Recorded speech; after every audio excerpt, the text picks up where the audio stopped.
Hello students, I am Alash Tiwari and welcome to Step Up Academy. तो आज के इस वीडियो में हम क्या करने वाले हैं, तो वन शॉट की जो हमारी सीरीज थी उसका कारवां पहुंच चुका है अपने चैप्टर डिफरेंशियल इक्वेशंस तक। तो अगर आपने इससे पहले के सारे वीडियोस देखे हैं तो बहुत अच्छी बात है, बधाई की पात्र हो आप लोग। आपको सारी चीजें बहुत ही क्रिस्टल क्लियर समझ में आने वाली हैं।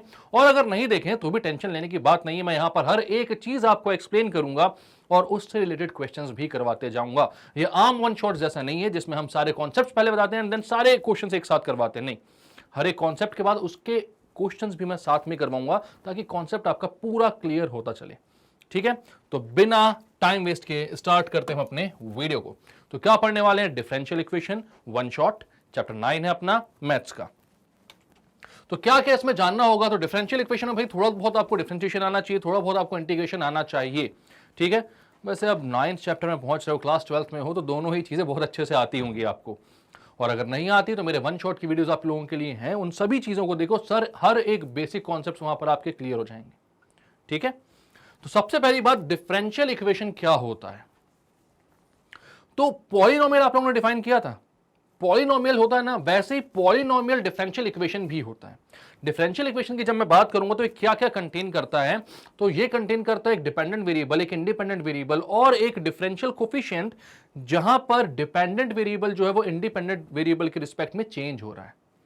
ठीक है, या differential coefficient of dependent variable with respect to independent variable. तो कोई भी एक इक्वेशन जो है वो एक डिफरेंशियल इक्वेशन कहलाएगी अगर वो कंटेन करेगा क्या, एक डिपेंडेंट वेरिएबल, एक independent variable and differential coefficient of dependent variable with respect to independent variable. ठीक है, तो आप क्या बोलोगे, equation containing a dependent variable. Dependent variable मतलब क्या, जैसे कि आप बोलते हो y is equal to x plus 4, तो वहां पर x जो है वो इंडिपेंडेंट है, आप x की अलग अलग वैल्यूज पुट करते हो, y के अलग अलग वैल्यूज निकालते हो उस रिस्पेक्ट में, है ना। तो वहां पर x इंडिपेंडेंट वेरिएबल है और y क्या है, डिपेंडेंट वेरिएबल है। और जब भी आप डिफरेंशिएशन को आप डिफाइन करने जाते हो तो डिफरेंशिएशन क्या होता है, आपको पता है डिफरेंशिएशन क्या होता है, dy अपॉन dx। तो यहां पर y जो है वो विद रिस्पेक्ट टू x, मतलब जो डिपेंडेंट वेरिएबल y है वो इंडिपेंडेंट वेरिएबल के रिस्पेक्ट में क्या हो रहा है, चेंज हो रहा है।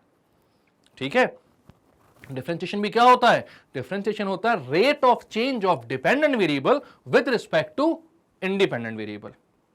क्लियर है, तो यहां पर आप क्या बोलोगे, यहां पर आप बोलोगे equation containing a dependent variable and independent variable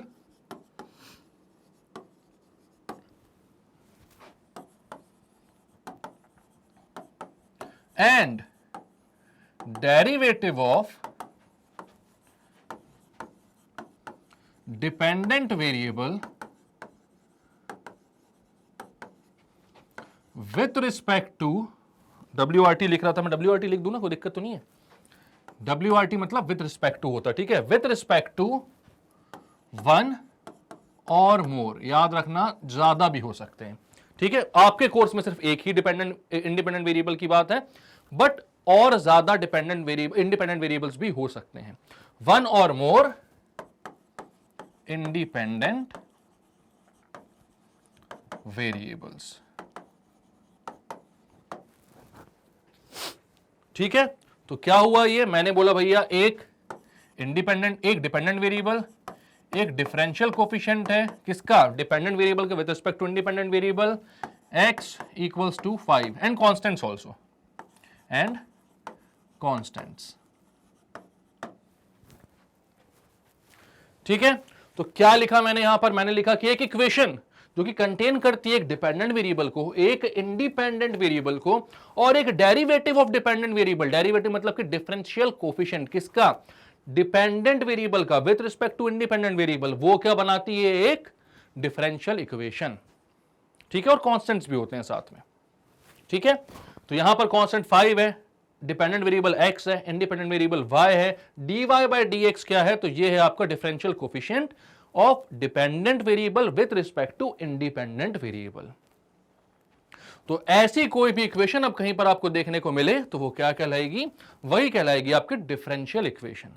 तो जो भी आपने आज तक dy by d x equal to 5x plus 2 इस टाइप का जो भी क्वेश्चन किए हुए हैं वो सब एक डिफरेंशियल इक्वेशन को ही कंटेन करते थे। तो आई होप आपको डिफरेंशियल इक्वेशन की जो डेफिनेशन है वो क्लियर हो गई होगी। क्लियर है तो हाँ बोलो, मतलब कमेंट सेक्शन में भी हाँ बोल सकते हो, कोई दिक्कत नहीं, मेरे को समझ में आ जाएगा कि आपको क्लियर है कि नहीं है। और अगर कोई भी डाउट है, किसी भी चीज में कोई डाउट है, तो सारी चीजें आप पूछ सकते हो मुझसे, मेरे को सब आता है, मैं सब समझाऊंगा आपको, ठीक है, कोई दिक्कत की बात नहीं है। नेक्स्ट बात आती है किसकी, ऑर्डिनरी डिफरेंशियल इक्वेशन। तो यहां पर मैं थोड़ा सा आपको बता दूं कि आप जो पढ़ोगे वो ऑर्डिनरी डिफरेंशियल इक्वेशन ही होगी, वहां पर डिपेंडेंट वेरिएबल एक ही इंडिपेंडेंट वेरिएबल के रिस्पेक्ट में चेंज हो रहा होगा। समझ में आ रही बात, मतलब जो डेरिवेटिव है या जो डिफरेंशियल कोफिशिएंट है डिपेंडेंट वेरिएबल का, वो एक ही इंडिपेंडेंट वेरिएबल के रिस्पेक्ट में होगा, अलग अलग different more than one independent variables वहां पर यूज नहीं होंगे। तो जो आपको पढ़ना है वो ऑर्डिनरी ही है, आप समझ लो इसको बस, और आगे चलते हैं हम, कोई दिक्कत की बात नहीं है, ठीक है। तो यहां पर आप बोलोगे इक्वेशन, डिफरेंशियल इक्वेशन लिख लेना, सिर्फ इक्वेशन नहीं, differential equation containing derivative of dependent variable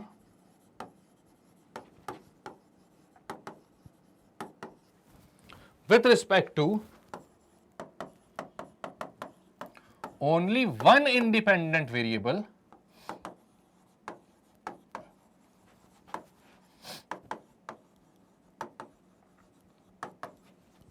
is called ordinary differential equation। अब डी जहां पर भी लिखूं डिफरेंशियल इक्वेशन समझ जाना, क्योंकि भैया यही चैप्टर आप पढ़ रहे हो, ठीक है। तो भैया एक डिफरेंशियल इक्वेशन है जिसमें dy बाय डी एक्स है, d2y bye d x to है, मतलब कि आपका जो y है वो सिर्फ किसके रिस्पेक्ट में चेंज हो रहा है, x के रिस्पेक्ट में। तो जो चेंज है वो सिर्फ एक ही इंडिपेंडेंट वेरिएबल के रिस्पेक्ट में है, तो ये कहलाएगा ऑर्डिनरी डिफरेंशियल इक्वेशन। अगर डिफरेंट डिफरेंट और भी कोई इंडिपेंडेंट वेरिएबल हो जाते हैं, z जाता, s जाता, p आ जाता, कुछ भी आ जाता, अलग अलग हो जाते, मोर देन वन हो जाते, तो भाई वहां पर फिर वो ऑर्डिनरी डिफरेंशियल इक्वेशन नहीं रह जाती, ठीक है। हमारे जो सिलेबस में हमको जो पढ़ना है यही है और कुछ नहीं है। चलो, तो बात आती है order of a differential equation. तो यार ये तो बच्चा बच्चा बता देगा, जब भी बात करेंगे ऑर्डर ऑफ डिफरेंशियल इक्वेशन नहीं बता पाओगे, ऐसा बोल रहे हो, बता लोगे। क्यों बता लोगे, अगर मैं यहां पर बात करता हूं आपसे d2y by dx2 equals to x plus 5, something like this, ऐसा कोई भी इक्वेशन है। अब आपसे मैं पूछता हूं ये कौन से ऑर्डर का डेरिवेटिव है, तो बोलोगे सर सेकंड ऑर्डर का है। तो जो भी हाईएस्ट ऑर्डर होता है, जितनी बार डिफरेंशिएट किया गया इक्वेशन में, जो भी हाईएस्ट ऑर्डर डेरिवेटिव दिख रहा है, जो भी हाईएस्ट ऑर्डर का डिफरेंशियल कोफिशिएंट दिख रहा है, वही आपकी इक्वेशन का क्या होता है, ऑर्डर, ठीक है। तो आप बोलोगे अगर कहीं पर ऐसा है dy by d x plus d2y by dx2 plus y equals to x, कुछ ऐसी इक्वेशन बन रही है, तो यहां पर आप देखोगे सबसे ज्यादा ऑर्डर किसका आ रहा है, अरे d2y बाय dx2 का आ रहा है, मतलब कि इस इक्वेशन का ऑर्डर क्या होगा, सेकंड, 2, सेकंड ऑर्डर का डिफरेंशियल इक्वेशन है ये, 2 है इसका ऑर्डर, ठीक है। तो यहां पर आप क्या बोलोगे कि order of differential equation is the order of the highest order derivative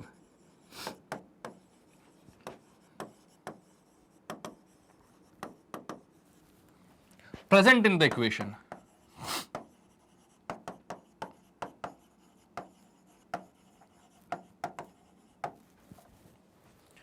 ठीक है, तो जो ऑर्डर होता है किसी भी डिफरेंशियल इक्वेशन का वो क्या होता है, तो जो हाईएस्ट ऑर्डर डेरिवेटिव होता है किसी भी इक्वेशन में प्रेजेंट, उसका जो ऑर्डर होता है वही ऑर्डर होता है, ठीक है। अगर मैं यहां पर बोलता हूं एक इक्वेशन है भैया x dy by dx plus d2y by dx2 equals to d3y by dx3, तो इसका ऑर्डर क्या होता, तो हाईएस्ट ऑर्डर डेरिवेटिव क्या है, d3y बाय dx3, तो यही है क्या आपका ऑर्डर है इस डिफरेंशियल इक्वेशन का। क्लियर है बात, कोई दिक्कत कोई परेशानी, तो इसका ऑर्डर क्या हो जाएगा, इसका ऑर्डर हो जाएगा 3, इसका ऑर्डर क्या हो जाएगा, इसका हो जाएगा 2, इसका भी हो जाएगा 2, ठीक है। डिग्री तो नहीं ना यहां पर, ठीक है, डिग्री आगे समझते हैं। तो अब क्या है degree of a differential equation, तो degree of a differential equation क्या होती है, थोड़ा सा मैं आपको समझा देता हूं degree of a differential equation क्या होती है। इसके लिए मैं एक पेज ले लेता हूं यहां पर। तो degree of a differential equation, उसके बाद कुछ इंपॉर्टेंट पॉइंट्स हैं उनको अपन देख लेंगे। डिग्री क्या होती है, तो जब भी किसी डिफरेंशियल इक्वेशन को आप देख रहे हो तो उसमें ये देख सकते हो आप हाईएस्ट ऑर्डर डेरिवेटिव कौन सा है, और जो भी हाईएस्ट ऑर्डर डेरिवेटिव है उसकी जो भी पावर होगी वो होगी उस डिफरेंशियल इक्वेशन की डिग्री। बात समझ में आई नहीं आई, समझाता हूं, अभी एग्जांपल के साथ समझ में आएगी ना दोस्त, क्यों टेंशन ले रहे हो। सबसे पहले डेफिनेशन लिखो इसकी। अच्छा, एक चीज में भैया बहुत सख्त हूं मैं, एकदम खतरनाक तरीके से, और एक चीज मैं हमेशा बोलता हूं, जब भी मैथ्स कर रहे हो तो भैया मूवी नहीं देख रहे हो आप, खाली हाथ मत बैठ जाया करो मैथ्स करने के लिए, कॉपी पेन लेकर बैठा करो और सॉल्व किया करो सारी चीजों को। जो भी मैं यहां पर लिखवाता हूं लिखते हुए चलो। अब आप बोलोगे सर जल्दी जल्दी निकल रहा है कैसे लिखें, भाई पॉज कर सकते हो, तुम्हारे हाथ में पावर है सारी, ठीक है, पॉज करो, लिखो आराम से, उसके बाद आगे चलो। डिग्री ऑफ इक्वेशन क्या होती है, तो डिग्री ऑफ इक्वेशन होती है the power of the highest order derivative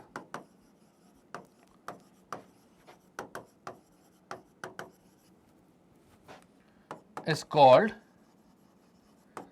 the degree of any differential equation। जो हाईएस्ट ऑर्डर डेरिवेटिव की पावर होगी वही कहलाएगी डिग्री ऑफ डिफरेंशियल इक्वेशन। ठीक है, जैसे मैं एग्जांपल देता हूं आपको, dy बाई डी एक्स की power 3 plus x plus y d two y, ओहो, d2y by dx2 equals to d3y by dx3 की पावर 2। तो यहां पर आप देखोगे डिग्री क्या हो रही है, डिग्री क्या हो रही है, 3 हो रही है।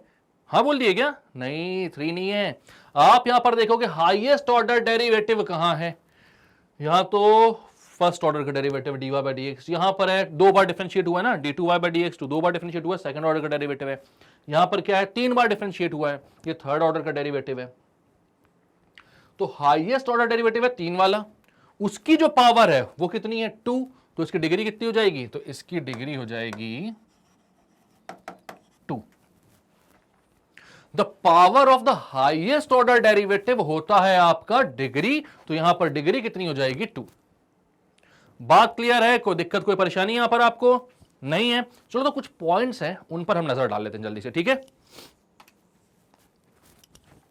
तो सबसे पहली चीज यहां पर बोल रहा है order and degree if defined. Defined कब नहीं होती मैं बताऊंगा आपको, जब डिफरेंशियल इक्वेशन एक पॉलिनोमियल फॉर्म में नहीं होती तब वो डिफाइंड नहीं होती है। अब पॉलिनोमियल फॉर्म में कब नहीं होती है वो, जब यार आपका जो डिफरेंशियल कोफिशिएंट है ना, किसी साइन, किसी टेन, ट्रिग्नोमेट्रिक फंक्शन टाइप की किसी चीज के अंदर आ जाए तो वो डिफाइंड नहीं हो पाता, वो पॉलिनोमियल नहीं बन सकता फिर। जैसे कि यहां पर दिख रहा होगा ये जो फॉर्म है ना, d2y by dx2 plus sine dy by dx equal to 0, तो यहां पर ये साइन का जो एंगल था उसकी जगह पर भाई dy बाई dx आ गया है, तो यहां पर आप इसको एक डिफरेंशियल पॉलिनोमियल नहीं बोल सकते, तो यहां पर इसकी डिग्री डिफाइंड नहीं होगी। ठीक है, डिग्री डिफाइंड नहीं होगी, हम इसकी डिग्री नहीं निकाल सकते। जब तक हम पॉलिनोमियल नहीं बना पाएंगे तब तक हम डिग्री नहीं निकाल पाएंगे। ठीक है, और ऑर्डर की बात करोगे तो ऑर्डर हर जगह निकलेगा, ऑर्डर हर जगह डिफाइंड होता है। ऑर्डर यहां पर कितना होगा, तो हाईएस्ट ऑर्डर डेरिवेटिव कितना है 2 है, d2y बाई dx2, तो यहां पर ऑर्डर कितना हो जाएगा 2। बात क्लियर है आपको, कोई दिक्कत कोई परेशानी। तो यहां पर आपका भैया डिफरेंशियल इक्वेशन की एक टॉपिक क्लियर हो, एक टॉपिक मतलब एक कॉन्सेप्ट जो होता है वो क्लियर हुआ। इसके पहले वाला मैं थोड़ा सा देखता हूं क्या लिखा हुआ है, order and degree if defined. तो अब समझ में आ गया कि डिग्री अगर डिफाइंड है तब की बात कर रहे हैं, नहीं है डिफाइंड तो फिर कुछ बात ही नहीं करना, उसकी है ही नहीं डिग्री, पता ही नहीं लगा सकते।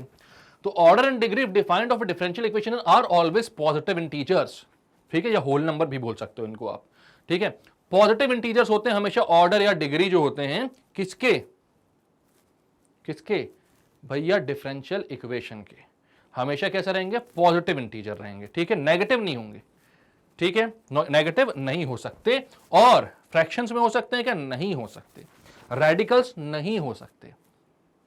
अगर फ्रैक्शन में दिख रहा है या नेगेटिव दिख रहा है तो भैया उसको चेंज कर लो, उसको ऊपर ले आओ, -1 है -2 है तो उसको ऊपर ले आओ, कहीं और भेज दो, दूसरी साइड भेज दो, रेसिप्रोकल कर दो। ठीक है, अगर फ्रैक्शन में दिख रहा है पावर 1/2 आ रही है तो स्क्वायर कर दो, हर जगह रूट में लिखा हुआ तो स्क्वायर कर दो, पॉलिनोमियल के फॉर्म में ले आओ, तभी वो डिफरेंशियल इक्वेशन बन पाएगी, और नहीं बन पाएगा। ठीक है, ऑर्डर और डिग्री तभी निकल पाएगी उसकी।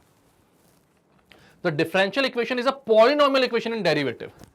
जब से पॉलिनोमियल कर रहा था ना, यही वो बात है कि जो भी डिफरेंशियल इक्वेशन होती है वो क्या होती है, पॉलिनोमियल इक्वेशन होती है डेरिवेटिव में। पॉलिनोमियल की खास बात क्या थी, वहां पे जो वेरिएबल होता था उसकी पावर कभी भी नेगेटिव या रेडिकल्स मतलब कि फ्रैक्शंस में नहीं आ सकती थी। तो यहां पर भी जो डिफरेंशियल कोफिशिएंट है उसकी पावर कभी नेगेटिव या फ्रैक्शंस में नहीं रह सकती। अगर ऐसा है तो उसको चेंज करो, पॉलिनोमियल के फॉर्म में ले आओ, तभी आप ऑर्डर और डिग्री की बात करो, वरना मत करना। ठीक है, ऑर्डर तो फिर खैर बता ही सकते हो आप, डिग्री तब भी नहीं बता सकते। अब यहां पर क्या लिखा, if the given differential equation is not polynomial equation in its derivative then its degree is not defined. अगर वो पॉलिनोमियल नहीं और बनाया भी नहीं जा सकता है वैसा, मतलब अगर रूट वगैरह में है तो बनाया जा सकता है, अगर रूट में है और फिर मतलब अगर नहीं बनाया जा पा रहा है, मतलब कुछ ऐसी चीज आ गई है जैसे साइन आ गया यहां पर, साइन dy/dx, इसको साइन से बाहर आप कैसे निकालोगे, नहीं निकाल सकते। अगर निकालोगे तो साइन इनवर्स आ जाएगा कहीं पर, तो वो तो रहेगा ना साथ में, तो इसको पॉलिनोमियल आप नहीं बना पाओगे। और पॉलिनोमियल अगर नहीं बन पा रहा है ये, तो इसकी डिग्री डिफाइन नहीं है। साइन हो, टेन हो, कॉस हो, कुछ भी हो, यहां पर इसकी डिग्री डिफाइन नहीं हो पाएगी। ठीक है, तो ये एक पॉलिनोमियल इक्वेशन नहीं है, इसलिए इसकी डिग्री डिफाइंड नहीं है। आगे चलते हैं। इसके बाद if the differential equation have radicals, ये बता चुका हूं मैं, स्क्वायर रूट है, क्यूब रूट है, कोई भी फ्रैक्शंस है, कोई भी पावर में दूसरी कुछ भी फ्रैक्शंस है इस टाइप का, then to find degree first made it free from, made नहीं मेक इट होगा, first make it free from radicals and fractions by simplifying it. Example दे रहा हूं मैं, टेंशन लो। कभी क्वेश्चन आ गया आपके पास ऐसा, √1 plus dy/dx is equals to d2y/dx2। अब मैं पूछूं इसका ऑर्डर क्या है, आप तुरंत बता दोगे सर 2 है, हाईएस्ट ऑर्डर डेरिवेटिव कितना है, 2 वाला है, तो आपने बोल दिया कि हाँ भैया इसका ऑर्डर 2 है। मैंने बोला ठीक है भैया ऑर्डर ठीक है, डिग्री बताइए इसकी, डिग्री क्या है इसकी। तो आप बोलोगे डिग्री कैसे बताएंगे, डिग्री कैसे बताएंगे, दिक्कत आ जाएगी इसमें, तो डिग्री बता नहीं सकते। क्यों, क्योंकि स्क्वायर रूट है। अगर आपने डिग्री बता दी तो गलत हो गया वहीं पर। अगर आपने ऐसा नहीं सोचा कि डिग्री कैसे बताएंगे, स्क्वायर रूट है, उस पर ध्यान नहीं दिया और बोला भैया d2y/dx2 की जो पावर है वही आपकी डिग्री होगी, तो गड़बड़ हो गई। यहां पर डिग्री 1 नहीं आएगी इसकी। क्यों नहीं आएगी, क्योंकि भैया अभी स्क्वायर रूट है, इसको हटाना पड़ेगा, और इसको हटाने के लिए मुझे क्या करना पड़ेगा, स्क्वायरिंग बोथ साइड। तो मैं दोनों साइड स्क्वायर करता हूं। जब दोनों साइड स्क्वायर करोगे तो यहां पर क्या हो जाएगा, इसका स्क्वायर स्क्वायर रूट से हट जाएगा, यहां बचेगा 1 प्लस dy/dx, यहां हो जाएगा भैया d2y/dx2 का स्क्वायर। तो जो आपको पहले दिख रहा था कि हाईएस्ट ऑर्डर डेरिवेटिव जो है उसकी पावर 1 है तो डिग्री 1 होगी, वो यहां पर चेंज हो गया। यहां पर हाईएस्ट ऑर्डर डेरिवेटिव की पावर कितनी आ गई, 2 आ गई, क्योंकि हमें पहले इसको रेडिकल से फ्री करना होगा, इसको एक पॉलिनोमियल के फॉर्म में बनाना पड़ेगा, फ्रैक्शंस वगैरह हटाने पड़ेंगे, तब जाकर इसकी डिग्री आप डिफाइन कर पाओगे, वरना नहीं बता पाओगे। तो ऑर्डर 2 था वो सही हो गया, लेकिन डिग्री आपने अगर 1 लिख दी तो आपके माइनस मार्किंग हो गई अगर आप जेई का दे रहे हो, और यहां पर आधा नंबर कट गए अगर आपने बोर्ड में दिया एग्जाम। तो पहले रेडिकल फ्री करो, उसके बाद इसका ऑर्डर या डिग्री बताओ। क्लियर है बात, चले आगे। ठीक है, अब formation of a differential equation, differential equation को फॉर्म कैसे कर सकते हो आप, कैसे एक डिफरेंशियल इक्वेशन बना सकते हो। तो अगर आपके पास कोई भी एक इक्वेशन दी हुई है, y is equal to dependent variable is equal to ax या समथिंग लाइक दिस, कुछ भी, तो आपको सबसे पहले उसमें आर्बिट्ररी कांस्टेंट्स को काउंट करना है। जैसे यहां पर मैंने y is equal to ax बोला, तो आपके पास आर्बिट्ररी कांस्टेंट है सिर्फ 1 a। अगर कभी है a sin x plus b cos x, y is equal to, कभी आपने देखा a sin x plus b cos x, ठीक है, या y इज इक्वल टू, मैंने पहले वाला क्या बोला था, ax।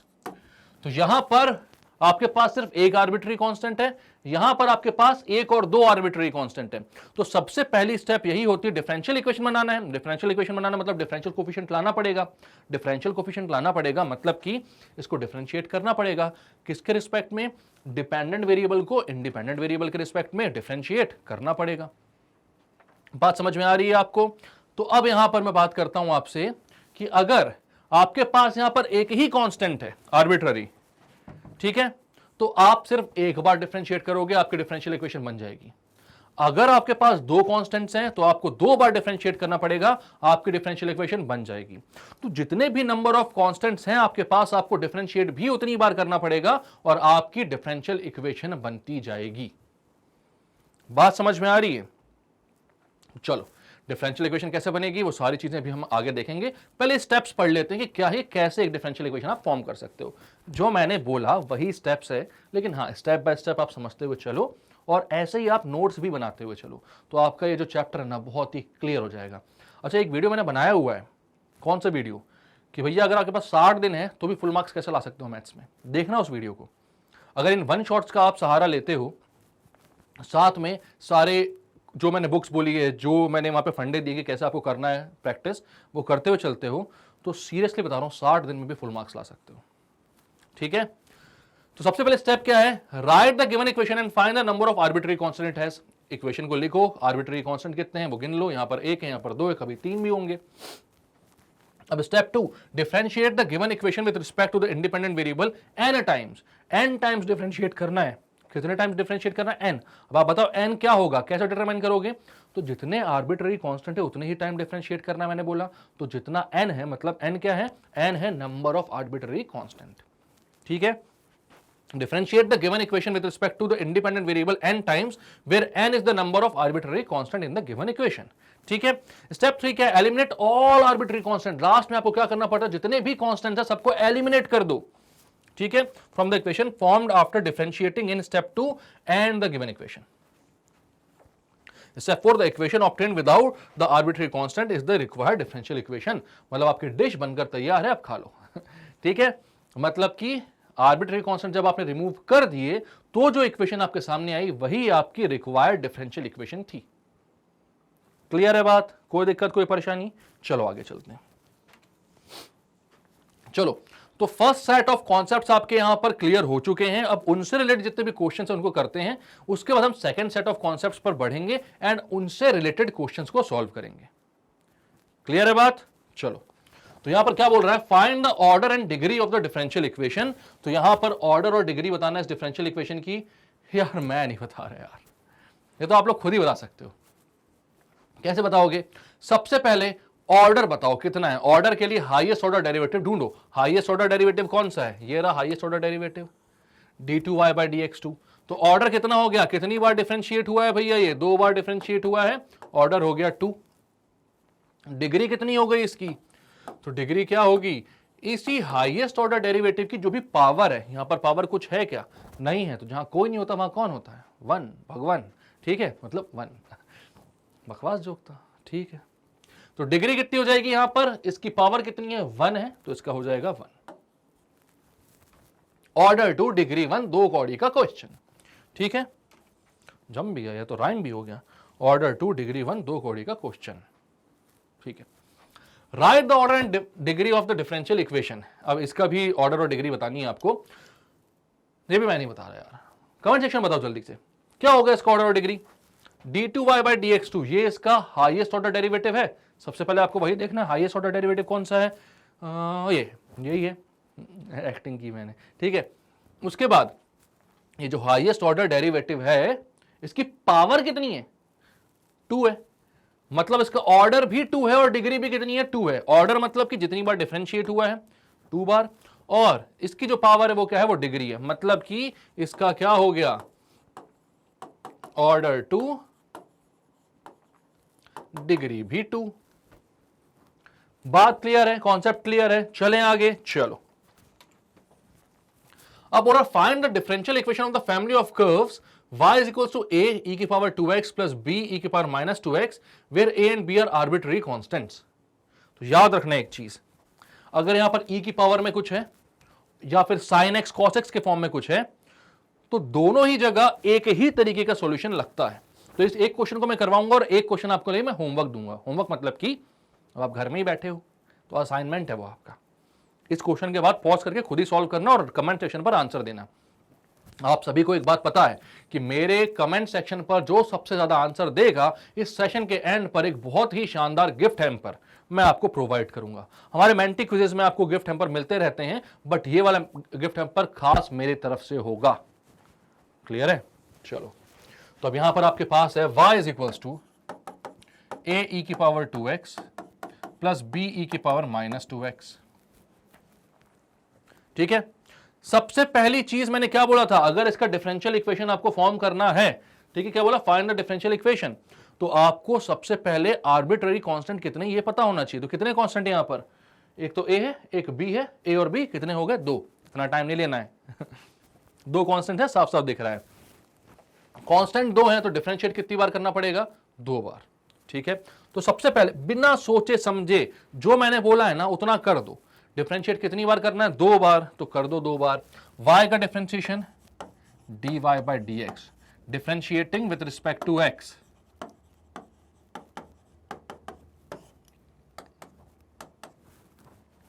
किसके रिस्पेक्ट में डिफरेंशिएट किया आपने, x के रिस्पेक्ट में। ठीक है, तो y का हो गया dy बाय dx।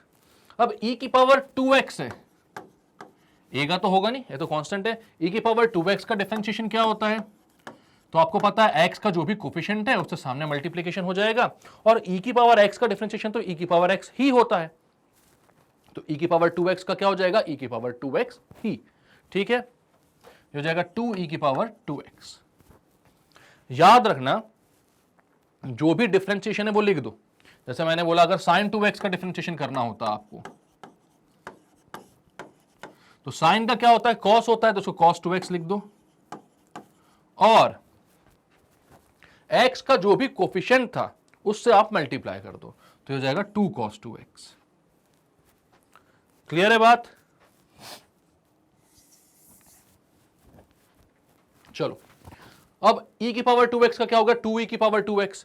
अब e की पावर माइनस 2x भी है, तो d by dx of e की पावर माइनस 2x क्या हो जाएगा, तो यहां पर x का कोफिशिएंट कितना है, -2, तो -2 सामने ले आओ,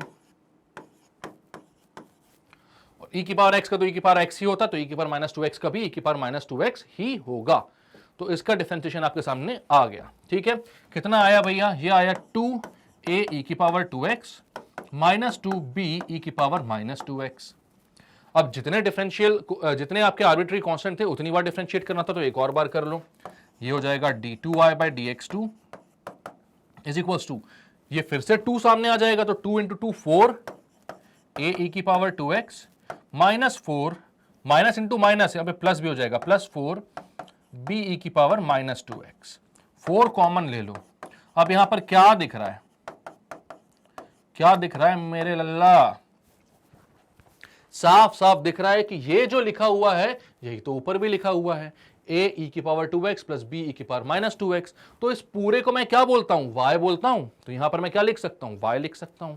तो यह आ जाएगा d2y by dx2 is equals to 4y। यही है मेरी रिक्वायर्ड इक्वेशन। सारे आर्बिट्री कांस्टेंट को मैंने क्या कर दिया, रिमूव कर दिया। क्लियर है? ऐसे ही क्वेश्चंस आते हैं आपके कौन से, ये आपका असाइनमेंट क्वेश्चन है, y is equals to a sin x plus b cos x। जो भी ये साइकिल वाले दिखे ना कि साइन का कॉस हो जाएगा, कॉस का साइन हो जाएगा, एक और बार डिफरेंशिएट करोगे तो वापस से साइन का कॉस का साइन और साइन का कॉस हो जाएगा। मतलब वापस से y बनने का जहां पर भी गुंजाइश दिखे वो सारे क्वेश्चंस एक ही तरीके से करना जिस तरीके से हमने ये किया। नंबर ऑफ आर्बिट्ररी कांस्टेंट निकाला, उसके बाद क्या किया, उतनी बार डिफरेंशिएट किया। हमें दिखा यहां पर कि साफ साफ y मतलब पहली वाली इक्वेशन बन रही है, हमने वो पुट कर दी, सारे आर्बिट्ररी कांस्टेंट्स छुप गए, इक्वेशन बन गई d2y by dx2 equals to 4y। जल्दी से एक बार नोट डाउन करो इसको।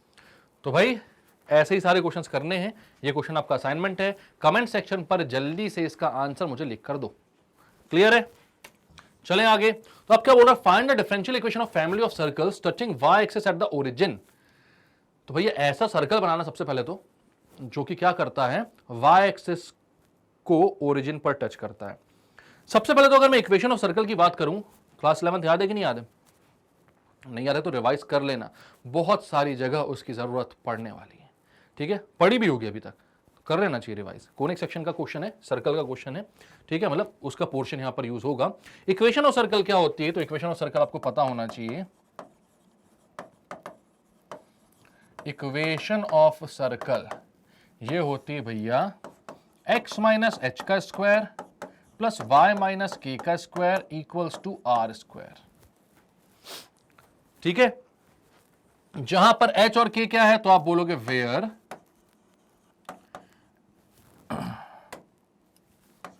h कॉमा k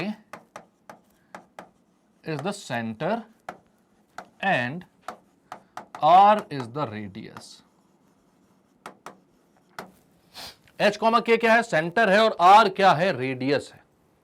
बात क्लियर है आपको? तो यहां पर x माइनस एच का whole square plus y minus k का square equals to r square, ये होती है इक्वेशन ऑफ सर्कल। अब यहां पर आपको पता करना पड़ेगा कि कैसा सर्कल बन रहा है, तो कैसी इसकी इक्वेशन होगी। तो आपको बोला गया है कि जो सर्कल है वो y एक्सिस को, बहुत ही गंदा बन गया यार,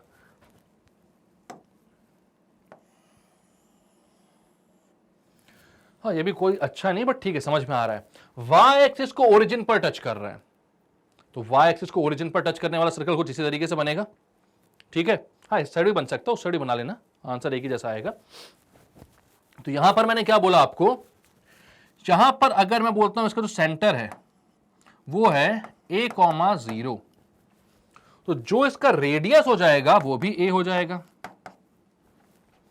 भैया सेंटर से सर्कमफेरेंस तक की डिस्टेंस, और सर्कमफेरेंस जो है वो y एक्सिस को ओरिजिन पर टच कर रहा है, यानी सेंटर से ओरिजिन तक की डिस्टेंस। ठीक है, तो सेंटर अगर a कॉमा 0 बोल रहा हूं मैं, तो यहां पर a ही इसका रेडियस भी हो जाएगा।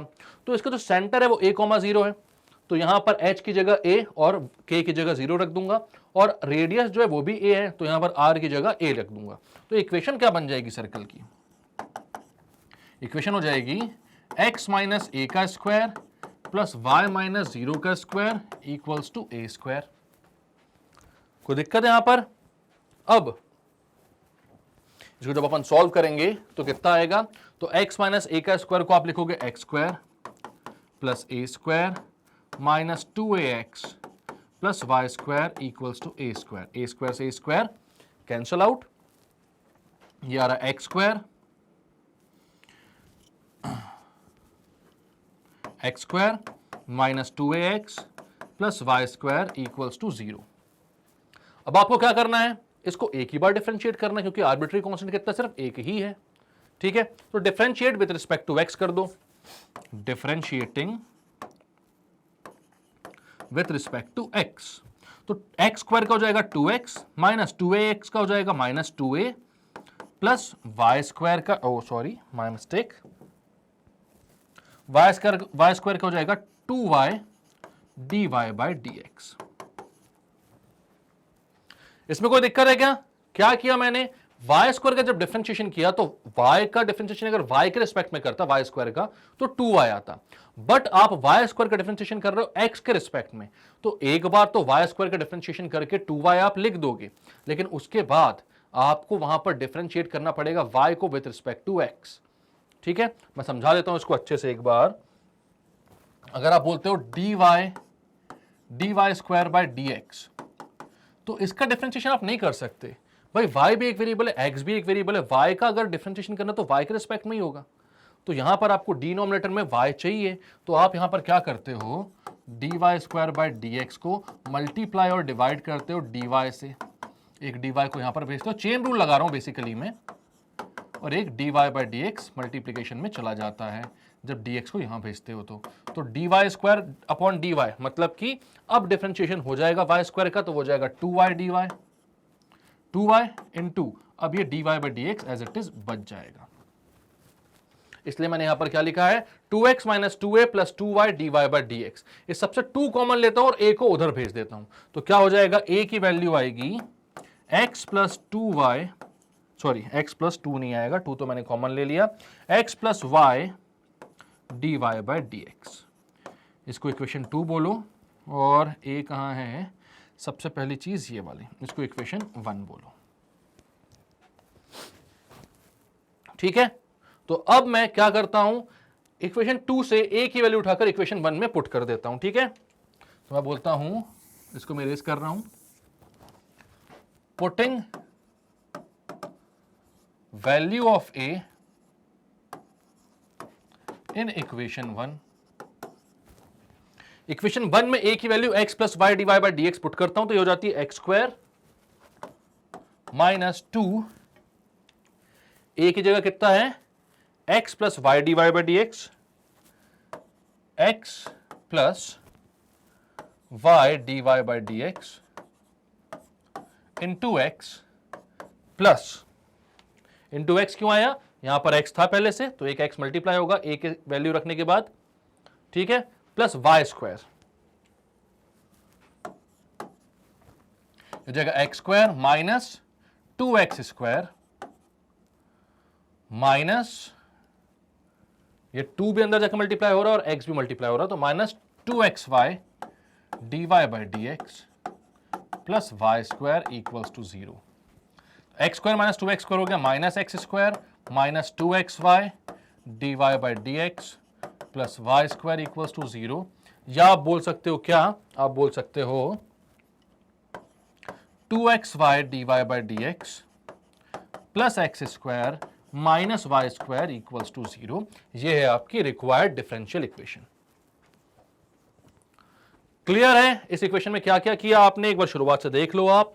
तो आपको बोला गया था find the differential equation of family of circles touching y axis at the origin.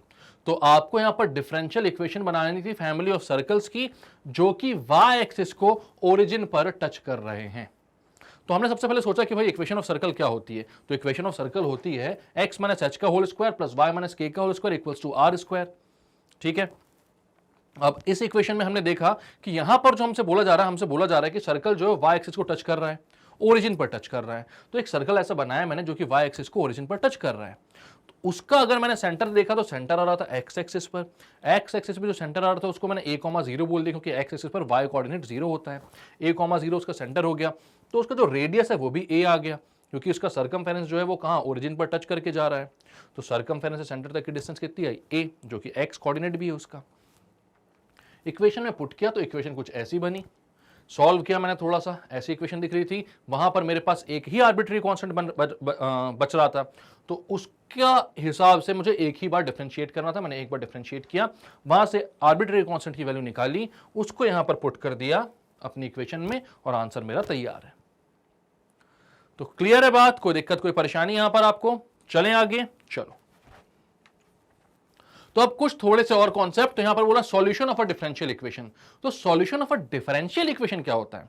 तो अगर y is equals to something something आपके पास है, समथिंग समथिंग मतलब कि मैं यहां पर बोलता हूं y is equals to a f of x।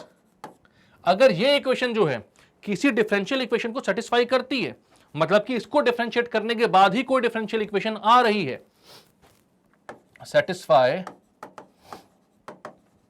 Any differential equation. अब यहां पर कुछ भी रख सकते हो ना, आप कुछ भी रख सकते हो, कोई दिक्कत नहीं है। लेकिन अगर इसको डिफरेंशिएट करूंगा मैं और ये डिफरेंशियल इक्वेशन आ जाएगी, या फिर इस डिफरेंशियल इक्वेशन को इंटीग्रेट करूंगा मैं और ये वाली इक्वेशन आ जाएगी, तो मतलब कि ये जो है ये उसका सॉल्यूशन है। Then the given equation is the solution of given differential equation। ठीक है, मतलब कि अगर कोई dy by d x equals to, हमारे पास मैं बोलता हूं आपके पास y is equals to x square है और dy by d x is equals to 2x है। तो आप यहां पर बोलते हैं कि अगर मैं इस इक्वेशन को देखता हूं, मैं यहां पर dy is equals to 2x dx हो जाएगा। अगर मैं दोनों साइड इंटीग्रेट करता हूं, इंटीग्रेटिंग बोथ साइड, ठीक है, इंटीग्रेटिंग बोथ साइड, तो यहां पर dy is equals to integration of 2x dx। ठीक है, तो यहां पर कितना आ जाएगा, यहां पर आ जाएगा y is equals to 2x square by 2 plus c, 2 से 2 cancel, y is equals to x square plus c। क्या इस इक्वेशन को सेटिस्फाई कर रहा है ये? हाँ बिल्कुल कर रहा है। c की वैल्यू कितनी आ जाएगी? 0। वो अलग बात है, ठीक है। सी कुछ भी हो सकता है, कांस्टेंट है भाई, ठीक है। या फिर इसको डिफरेंशिएट करूं मैं, तो यहां पर y का differentiation dy by d x is equal to x square का डिफरेंशिएशन 2x। तो क्या dy by d x equal 2x, यहां पर सेम डिफरेंशियल इक्वेशन मिल रही है। तो यहां पर इस डिफरेंशियल इक्वेशन का सॉल्यूशन क्या है, y is equal to x square, ठीक है। एक्स स्क्वायर प्लस सी भी लिख सकता हूं यहां पर मैं, कोई दिक्कत नहीं है। अगर अब दो तरीके के यहां पर क्या होते हैं, सॉल्यूशंस होते हैं। अगर सॉल्यूशन जो है वो आर्बिट्ररी कांस्टेंट के साथ आ रहा है, मतलब कि y is equal to x square plus c लिखा हुआ है यहां पर, तो ये है इसका ऑर्डिनरी सॉल्यूशन। कौन सा सॉल्यूशन, ऑर्डिनरी। और अगर हमें कुछ कंडीशन ऐसी दी हो जिससे c की वैल्यू हम निकाल सके, और c की वैल्यू हम निकाल देते हैं, और यहां पर कांस्टेंट c नहीं हो, कोई आर्बिट्ररी कांस्टेंट नहीं हो, एक्चुअल कांस्टेंट हो, c की वैल्यू हमें एक्चुअल में पता चल जाए, तो उसको हम बोलते हैं पर्टिकुलर सॉल्यूशन, ठीक है। दो तरीके के सॉल्यूशन होते हैं। पहला सॉल्यूशन होता है जनरल सॉल्यूशन, ठीक है। जनरल सॉल्यूशन, इसको क्या बोलते हैं, ऑर्डिनरी सॉल्यूशन ही बोलते हैं, कोई दिक्कत नहीं है। जनरल सॉल्यूशन यहां पर बोल दिया मैंने, मतलब कि यहां पर क्या होगा, यहां पर आपके पास c की जो वैल्यू है वो नहीं आएगी, c की वैल्यू नहीं आएगी। c मतलब कि कोई भी कांस्टेंट जो है उसको कांस्टेंट के फॉर्म में, आर्बिट्ररी कांस्टेंट के फॉर्म में ही आप लिखोगे। और दूसरा होता है पर्टिकुलर सॉल्यूशन, ठीक है। यहां पर आप बोलोगे क्या, सॉल्यूशन कंटेनिंग आर्बिट्ररी कांस्टेंट्स,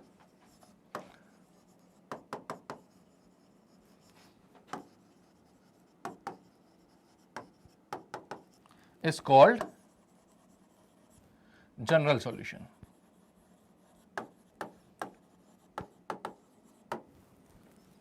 ठीक है। और अगर मैं बोलता हूं पर्टिकुलर सॉल्यूशन, तो पर्टिकुलर सॉल्यूशन का क्या मतलब होता है, सॉल्यूशंस कंटेनिंग पर्टिकुलर वैल्यूज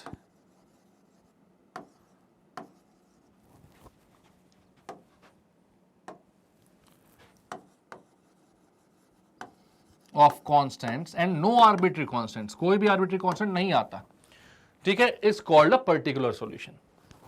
याद रखना, जब भी आपको सॉल्यूशन निकालने की बात होगी, अगर पर्टिकुलर सॉल्यूशन निकालने का बोला है तो वहां पर दिया होगा जब x 2 है तो y 3 होगा, जब y ऑफ 0 इक्वल्स टू 0, इसका क्या मतलब हुआ, जब x की वैल्यू 0 डालोगे तो y भी कितना हो जाएगा, 0। या यहां पर ऐसा रहेगा भैया, y ऑफ 0 इक्वल 0 का मतलब वही होता है, f ऑफ x जो होता है ना, इज इक्वल्स टू, अगर मैं बोलता हूं यहां पर f of x equals to x है, तो जब x की वैल्यू 0 डालोगे तो f ऑफ 0 भी क्या हो जाएगा, 0। तो जो f ऑफ x होता है वही y होता है हमारा, डिपेंडेंट वेरिएबल। फंक्शन भी एक तरीके का डिपेंडेंट वेरिएबल ही होता है। तो यहां पर कंडीशन दी होगी, मतलब x की वैल्यू जब 2 डालोगे तो y 3 आ जाएगा। इस इक्वेशन जब भी हम सॉल्व करेंगे तो एक पर्टिकुलर एक सॉल्यूशन हमें मिलेगा, ठीक है। जैसे वहां पर हमें मिल रहा था कितना, y is equal to 2x square plus c, ठीक है, ये मिल रहा था एक्स स्क्वायर प्लस सी, क्या था, एक्स स्क्वायर प्लस सी, ठीक है। अगर वहां पर दे देता हमसे y ऑफ 0 इक्वल्स टू 0, तो यहां पर हमें समझ में आ जाता है कि जब x की जगह 0 पुट करोगे तो y भी कितना हो जाएगा, 0। तो x को 0 पुट करो, y को भी 0 कर दो, तो यहां पर कितना हो जाता, y की जगह 0, x की जगह 0 प्लस c, तो c की वैल्यू कितनी जाती, 0। तो अब डायरेक्टली आप इसका पर्टिकुलर सॉल्यूशन लिख देते हैं, y is equal to x square. ये जो सॉल्यूशन निकला है जनरल सॉल्यूशन है, ये जो सॉल्यूशन निकला है ये पर्टिकुलर सॉल्यूशन है, क्योंकि यहां पर हमें आर्बिट्ररी कांस्टेंट की वैल्यू मालूम है। बट ये पता कैसे चलेगा, जब हमें कोई एक कंडीशन दी होगी। बात क्लियर है? अगर ये बात क्लियर है आपको तो आगे चलते हैं बिल्कुल हम। अब methods of solving first order first degree differential equation, तो यहां पर क्या होते हैं मेथड्स ऑफ सॉल्विंग इक्वेशंस, क्या सॉल्व कर सकते हो। सबसे पहले होता है variable separable form. Variable separable form का क्या मतलब होता है, कहीं पर अगर आपको इस तरीके का क्वेश्चन दिया हुआ है भैया, dy by d x is equals to f of x upon g of y, ठीक है। तो यहां पर आपको क्या करना पड़ता है, इसका अगर आपको सॉल्यूशन निकालना है तो y वालों को y के साइड और x वालों को x के साइड पहुंचाना पड़ता है। मतलब हमारा y का जो फंक्शन है वो dy ऑपरेटर के साथ ही इंटीग्रेट होगा और x का जो फंक्शन है वो dx ऑपरेटर के साथ ही इंटीग्रेट होगा। तो यहां पर आप क्या करोगे, इसको dy के साथ gy को ले आओगे,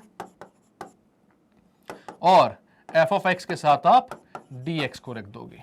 अब क्या बोलोगे, इंटीग्रेटिंग बोथ साइड, तो दोनों साइड इंटीग्रेट कर दो। G of y d y is equals to f of x d x.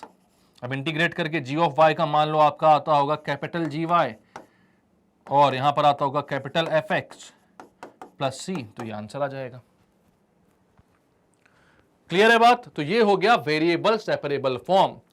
ये तब काम आता है जब इजीली वेरिएबल सेपरेट हो रहे दिखते हैं हमको। जैसे मैं मानता हूं यहां पर आता आपके पास dy by d x is equals to x y. अब इसको बोलता सॉल्व करो, तो कैसे करते? तो y के पास आपको dy वाला रखना है और x के पास dx को भेजना है। तो आप यहां पर बोलते dy upon y is equals to x d x. Integrate करते दोनों साइड, 1 अपॉन वाई का integration log y is equals to x का integration x square by 2 plus c. ये आ गया इसका जनरल सॉल्यूशन। क्लियर कर दें, खत्म है बात? कोई दिक्कत? कुछ गलत तो नहीं पूछ लिया मैंने? हाँ क्लियर है बात, पूछना चाह रहा था मैं वैसे। ठीक है, तो क्लियर है बात, कोई दिक्कत? खत्म करें इसको, आगे चलें अपन। ठीक है, तो ये हो गया वेरिएबल सेपरेबल फॉर्म। अब क्या होता है, कई बार ऐसे हमें ना डायरेक्टली दिख नहीं रहे होते हैं कि कैसे हम सेपरेट कर पाए। तो हमें इक्वेशन मिलती है कौन सी? Homogeneous differential equation. Homogeneous differential equation क्या होती है? अगर मैं बोलता हूं भाई dy by d x is equals to f of x comma y है, ठीक है, तो अगर ये जो फंक्शन है एफ ऑफ एक्स और वाई में कोई फंक्शन है और कोई एक ऐसा फंक्शन है जहां पर x की जगह अगर मैं लैम्डा x पुट करूं, y की जगह अगर मैं लैम्डा y पुट करूं, तो भी आंसर सेम मिले, तो भी हमारे पास f of x comma y आ जाए। अब ये कैसे होगा यार? मतलब कि मैं यहां पर बोल रहा हूं if on putting x equals to lambda x and y is equals to lambda y, we still get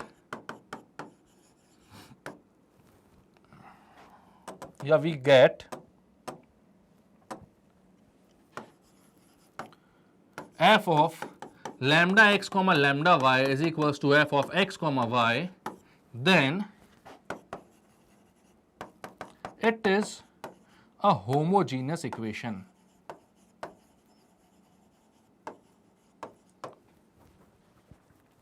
आप बोल रहे हो सर समझ में नहीं आया, मैं बताता हूं। ठीक है, बेसिकली आप इसको ऐसा भी समझ सकते हो कि x और y की जो दो इक्वेशंस हैं उनकी जो डिग्री होगी वो हमेशा सेम होगी, अगर तो वो होमोजेनियस इक्वेशन होगी। ठीक है, अच्छा एक छोटा सा क्वेश्चन पूछूं। मैं यहां पर बोलता हूं x square y square x y, तीन अलग अलग पॉलिनोमियल्स हैं, मुझे इसकी डिग्री बताओ, तो आप लोग बोल दोगे सर 2। इसकी डिग्री बताओ, तो भी आप लोग बोल दोगे सर 2। इसकी 1 नहीं होगी। याद रखना, जब वेरिएबल्स मल्टीप्लिकेशन में है तो उनकी पावर्स भी ऐड हो जाएंगी। तो यहां पर इसकी 1 और 1 ऐड होकर इसकी भी डिग्री कितनी हो जाएगी? 2। ठीक है, ये एक बात हुई। अब मैं बताता हूं कि होमोजेनियस डिफरेंशियल इक्वेशन क्या है, कैसी है, क्यों है। अगर मैं बोलता हूं dy by d x equals to x square plus y square upon x y, तो यहां पर अगर मैं बोलता हूं ये f of x upon g of x y है, f of x y upon g of x y है। ठीक है, अपॉन में वो भी कर लो, कुछ भी जी ऑफ एक्स वाई भी कर लेना, कोई दिक्कत नहीं है। मैं यहां पर अगर x की जगह लैम्डा x और y की जगह लैम्डा y पुट करता हूं तो क्या होगा? तो आप बोलते हो भैया पुट कर ही दो ना, तो x की जगह लैम्डा x एंड y की जगह लैम्डा y पुट करता हूं, तो कितना हो जाएगा? dy by d x is equals to lambda x का स्क्वायर प्लस लैम्डा y का square upon lambda x into lambda y। ठीक है, तो इसको मैं बोल सकता हूं lambda x square, lambda square x square plus lambda square y square upon lambda square x y. सब जगह से लैम्डा कॉमन निकाल लूं, ऊपर आ जाएगा x square plus y square upon नीचे लैम्डा स्क्वायर एक्स वाई। ये कैंसल आउट, कितना बच रहा है? वही बच रहा है जो ऊपर था। तो यही तो मैंने बोला था, अगर लैम्डा एक्स और लैम्डा वाई रखने के बाद भी कोई फर्क नहीं पड़ता है तो वो कहलाएगी होमोजेनियस डिफरेंशियल इक्वेशन। क्लियर है बात? तो यहां पर होमोजेनियस डिफरेंशियल इक्वेशन क्या है आपको समझ में आ गया, लेकिन करना क्या है? अगर होमोजीनियस डिफरेंशियल इक्वेशन मिल जाए तो हमें क्या करना होगा, तो हमें यहां पर भैया सबसे पहले क्या करना होगा, तो आप बोलोगे put y is equals to vx। हमेशा याद रखना, अगर आपके सामने होमोजीनियस डिफरेंशियल इक्वेशन आ रही है तो y को आप vx रखोगे। क्या रखोगे? vx। ठीक है, इसके बाद भाई यहां पर तो dy बाई dx है, dy बाई dx दिया हुआ है आपको, y को vx रखने से क्या होगा, बहुत कुछ होगा, बता रहा हूं क्या होगा। ठीक है, तो आप y को vx रखते हो तो कितना हो जाएगा, dy बाई dx वो हो जाएगा x plus v plus x dv by dx। Product rule लगेगा यहां पर v और x में। एक बार v का डिफरेंशिएशन करो, एक बार x का डिफरेंशिएशन करोगे v as it is, x का डिफरेंशिएशन 1 तो v इंटू 1 प्लस एक बार x एज इट इज और v का differentiation dv by dx। Product rule याद है कि नहीं डिफरेंशिएशन का, फर्स्ट इंटू सेकंड का differentiation plus second into first का डिफरेंशिएशन, ये होता है आपका प्रोडक्ट रूल। तो भाई लगा दिया आपने, तो dy बाई dx की वैल्यू ये आ जाएगी। अब जो भी इक्वेशन है dy बाई dx, उसकी जगह आपको क्या करना है, उसकी जगह आपको पुट करना है v plus x dv by dx, और जहां जहां y है उसकी जगह आपको vx पुट कर देना है, अपने आप इक्वेशन सॉल्व हो जाएंगी। ठीक है, एक बार इसको करके देखें क्या, तो क्या हो जाएगा, यहां पर आप बोलते हो आपके पास है dy by dx equals to x square plus y square x y, तो मैं लिखता हूं उसको dy by dx is equals to x square, पता नहीं कैसा क्वेश्चन है ये, plus y square upon x y. अब आप क्या करते हो, यहां पर dy बाई dx पुट कर देते हो v plus x dv by dx equals to, ये कितना हो जाएगा, एक्स स्क्वायर प्लस वाई की जगह वी एक्स, तो v square x square upon x into v x, तो जाएगा v plus x d v by d x is equals to x square common निकालो ऊपर से 1 plus v square upon x square v, x square cancel, x d v by d x is equals to, ये कितना हो जाएगा 1 plus v square upon v minus v, ये वाला v उधर पहुंचेगा तो माइनस v हो जाएगा, v को ऊपर भेजते हैं हम, तो हो जाएगा x dv by dx is equals to 1 plus v square upon v है, माइनस v को उधर भेजेंगे तो कितना हो जाएगा 1 plus v square minus v square upon v, v square से v square cancel, x dv by dx is equals to 1 upon v, v को यहां ले आओ dx बाय, अब तो वेरिएबल सेपरेबल फॉर्म में आ गया ये, अब तो वेरिएबल को सेपरेट कर सकते हो, समझ में आया ना कितना इजी हो गया ये। आपने बस y को vx रखा, जो स्टेप्स मैं बोल रहा हूं बस उसको फॉलो कर दे जाओ, आंसर अपने आप आ जाएगा। वेरिएबल सेपरेबल फॉर्म में आ चुका है ये, आपने अब क्या किया, v वाले को v के पास, x और dx को अपने पास अलग अलग कर दो, तो ये हो जाएगा v dv is equals to dx upon x, integrating both side, v का integration v square by 2 is equals to log x plus c। अब आपकी जो इक्वेशन थी वो v के फॉर्म में तो थी नहीं, y के फॉर्म में थी, तो y को यहां पर लाना पड़ेगा।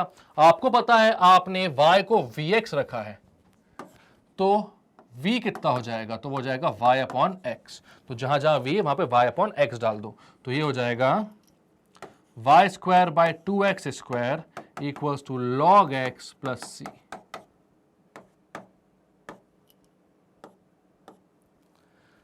Equals to log x plus c, ये आपका आंसर है। Y square by 2x square equals to log x plus c आपका आंसर है। कोई दिक्कत कोई परेशानी, तो क्या करना था आपको, शुरुआत से सुनो। तो हमने क्या किया यहां पर, भैया आपके पास इक्वेशन दी हुई थी कितनी, dy by d x equals to x square plus y square upon x y, ठीक है। तो इसको सबसे पहले देखा कि होमोजीनियस है कि नहीं, समझ में आ गया। वैसे भी डिग्री ऊपर नीचे दोनों जगह सेम है तो होमोजीनियस है। अब होमोजेनियस इक्वेशन थी तो हमने क्या किया, y को vx पुट किया, तो dy बाई dx की वैल्यू हो गई v plus x dv by dx, ठीक है। यहां पर dy बाई dx की वैल्यू पुट कर दी, y जहां पर था हमें vx पुट किया, ठीक है। ये मल्टीप्लीकेशन साइन है ना, माइनस नहीं है, एक्स स्क्वायर कैंसिल आउट हो गया, v को वहां भेज दिया। सबको सिंप्लीफाई करने के बाद इक्वेशन कुछ ऐसी दिखी, v को dv के साथ, x को dx के साथ लेकर इंटीग्रेट कर दिया, हमें आंसर ये मिला। v की value y by x put कर दी क्योंकि y और x में इक्वेशन लानी थी, आंसर आ गया। तो क्लियर है बात, कोई दिक्कत यहां पर नहीं है ना? चलें आगे, चलो। अच्छा, वही सब कुछ दिया हुआ है, ठीक है, तो लिख लो अच्छे से। एक चीज बस आप यहां पर ध्यान दे देना। अच्छा, अगर ये पीडीएफ आपको चाहिए होगी ना, तो मेरे हैंड रिटन नोट्स के साथ आपको पीडीएफ मिल जाएगी, बस आपको कमेंट सेक्शन में बताना है कि हाँ भैया चाहिए है, चाहिए तो मैं प्रोवाइड करवा दूंगा। अब if the homogeneous differential equation is in the form of dx by dy, तो मतलब उल्टा है, अगर dy बाय dx की जगह dx बाय dy है, is equal to f of x comma y, where f x y is homogeneous function है, then we make substitution x equals to vy। Obvious सी बात है, वहां पर आप y is equals to vx कर रहे थे और dy बाय dx निकाल रहे थे, यहां पर x इक्वल्स टू vy करोगे क्योंकि इक्वेशन आपकी dx बाय dy के फॉर्म में। सब कुछ सेम करना है, सब कुछ सेम, बस वहां पर x की जगह y और y की जगह x जाता है, यही डिफरेंस है, दैट्स ऑल। बाकी सारे स्टेप्स एग्जैक्टली सेम होंगे, कुछ भी वहां पर फर्क नहीं पड़ेगा। क्लियर है बात? तो चलते हैं आगे। अब बनाती है लीनियर डिफरेंशियल इक्वेशन की। तो लीनियर डिफरेंशियल इक्वेशन किस फॉर्म की होती है? तो आप यहां पर बोलते हो लीनियर डिफरेंशियल इक्वेशन होती है dy by dx plus p y is equals to q के फॉर्म की। किस फॉर्म की? dy by dx plus p y is equals to q, ठीक है। या फिर वो होती है dx बाय dy प्लस, यहां पर वो चेंज कर लेते हैं हम अपने वेरिएबल्स को, यहां पर बोलूंगा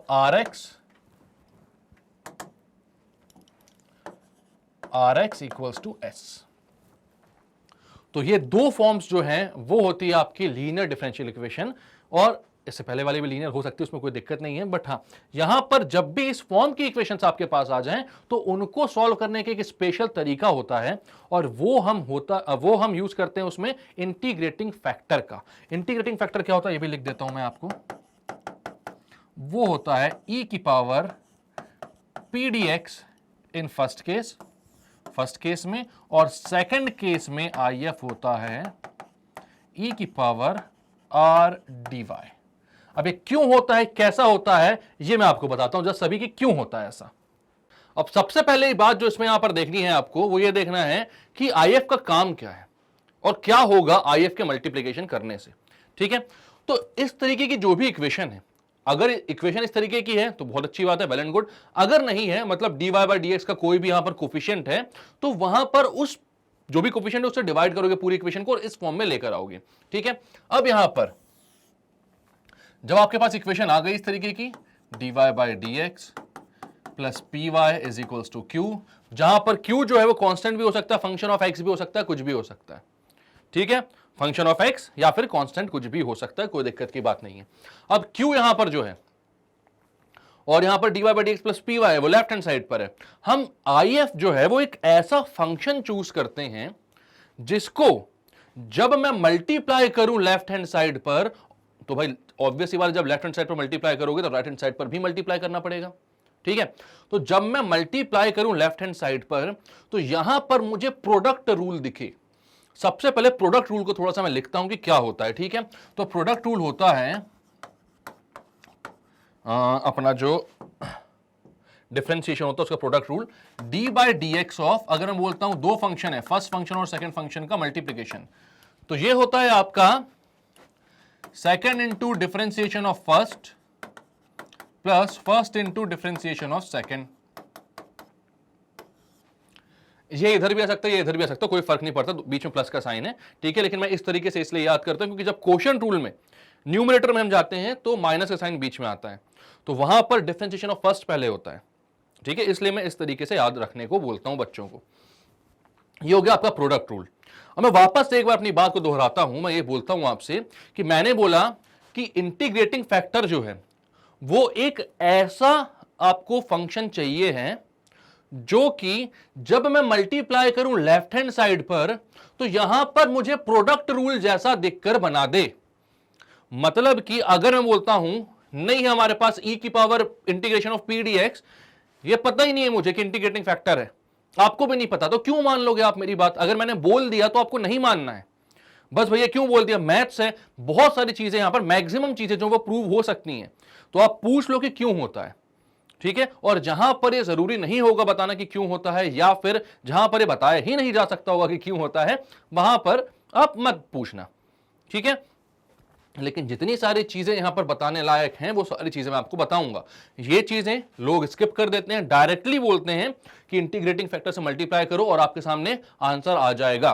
बट क्या आएगा, क्यों आएगा, वो मैं आपको भी बता रहा हूं, ठीक है। मैंने बोला let integrating factor be g of x, ठीक है। हमें नहीं पता क्या फंक्शन है, मैंने बोल दिया जी एक्स एक फंक्शन है जो कि इंटीग्रेटिंग फैक्टर है। हमारा मोटिव क्या था, हमारा मोटिव था कि यहां पर लेफ्ट हैंड साइड पर जब मैं मल्टीप्लाई करूं तो लेफ्ट हैंड साइड पर मुझे क्या दिख जाए, मुझे प्रोडक्ट दिख जाए किन्हीं दो फंक्शंस का, ठीक है। एक तो मेरा फंक्शन क्या है भैया, y है ऑलरेडी, और एक इंटीग्रेटिंग फैक्टर का। मतलब मेरा मेन मोटो यह है कि लेफ्ट हैंड साइड पर मुझे मिल जाए dy, नहीं लिखो इसको यार, D by d x of integrating factor into y, और इक्वल्स टू में क्या, क्योंकि भाई अब एक साइड में कोई भी फंक्शन या कोई भी चीज मल्टीप्लाई कर रहा हूं तो राइट हैंड साइड भी मल्टीप्लाई करना पड़ेगा। राइट हैंड साइड पर q था तो q में मल्टीप्लाई हो जाए मेरा इंटीग्रेटिंग फैक्टर। इसको जब सॉल्व करना चाहूं मैं तो दोनों से इंटीग्रेट कर लूं विद रिस्पेक्ट टू x, तो आंसर मेरा यहां पर इंटीग्रेशन होगा तो डी बाई डी एक्स हट जाएगा, यहां पर बचेगा I F into y is equal to, यहां पर आ जाएगा integration of I F dot q d x. तो बहुत ही सिंपल सा आपको यहां पर एक इंटीग्रेशन दिखेगा बस सॉल्व करने को, और कुछ नहीं करना है।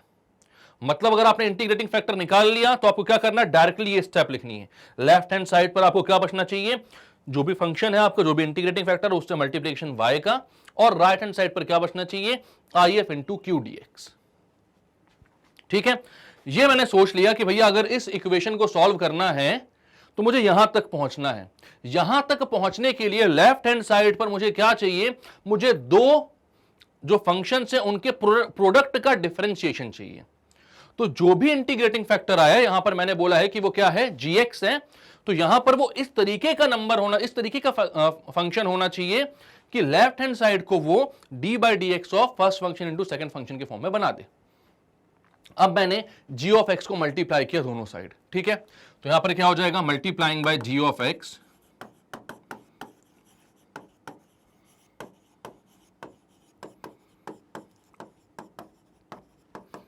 पूरा देखना लास्ट तक, इसको एक एक चीज समझ में आएगी, ठीक है। अभी हो सकता है तो थोड़ा सा आपको नहीं समझ में आ रहा हो कि क्या कर रहे हैं, क्यों कर रहे हैं, लास्ट तक देखोगे सारी चीजें समझ में आएंगी, ठीक है। तो आपने क्या बोला, दोनों side g of x multiply कर रहे हैं। क्या है g ऑफ x, मैं नहीं जानता, तो मैं कर दे रहा हूं मल्टीप्लाई। तो ये क्या हो जाएगा, g of x into d y by d x plus p y is equals to g of x into q. अब मैंने बोला लेफ्ट हैंड साइड पर मुझे चाहिए कि ये जो भी कुछ बने वो क्या बने, product of two functions integrating factor and y। मतलब जो भी g ऑफ x है उसका और y के प्रोडक्ट के फॉर्म में बनना चाहिए।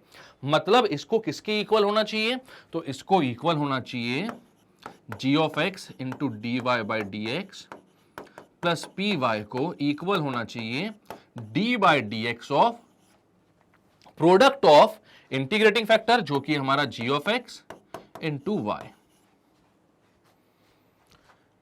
ये जो चीज है ये इसके इक्वल आनी चाहिए, तभी हमारा जो फंक्शन है उसका मल्टीप्लिकेशन करने का कोई सेंस बनेगा, वरना सेंस नहीं बनेगा, ठीक है।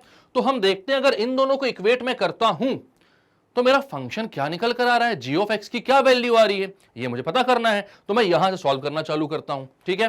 थोड़ा सा मैं आगे इसको एक और बार लिख लेता हूं, तो क्या आ जाएगा, ये g of x into d y by d x plus क्या हुआ, ये g ऑफ x अंदर जाके dy by d x multiply हुआ, अब g ऑफ x अंदर जाके पी वाई से भी मल्टीप्लाई होगा, तो क्या हो जाएगा g of x into p y equals to कितना हो जाएगा, यहां पर जो हमारा है हम प्रोडक्ट रूल लगा देते हैं, तो कितना हो जाएगा,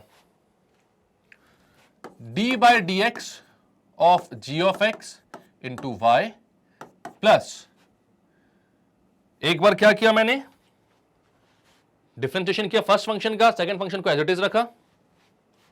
अब मैं क्या करूंगा, g ऑफ x को एज इट इज रखूंगा, सेकंड फंक्शन का differentiation, g of x dy by dx, g of x dy by dx दोनों साइड है, इनको मैं कैंसिल आउट कर देता हूं।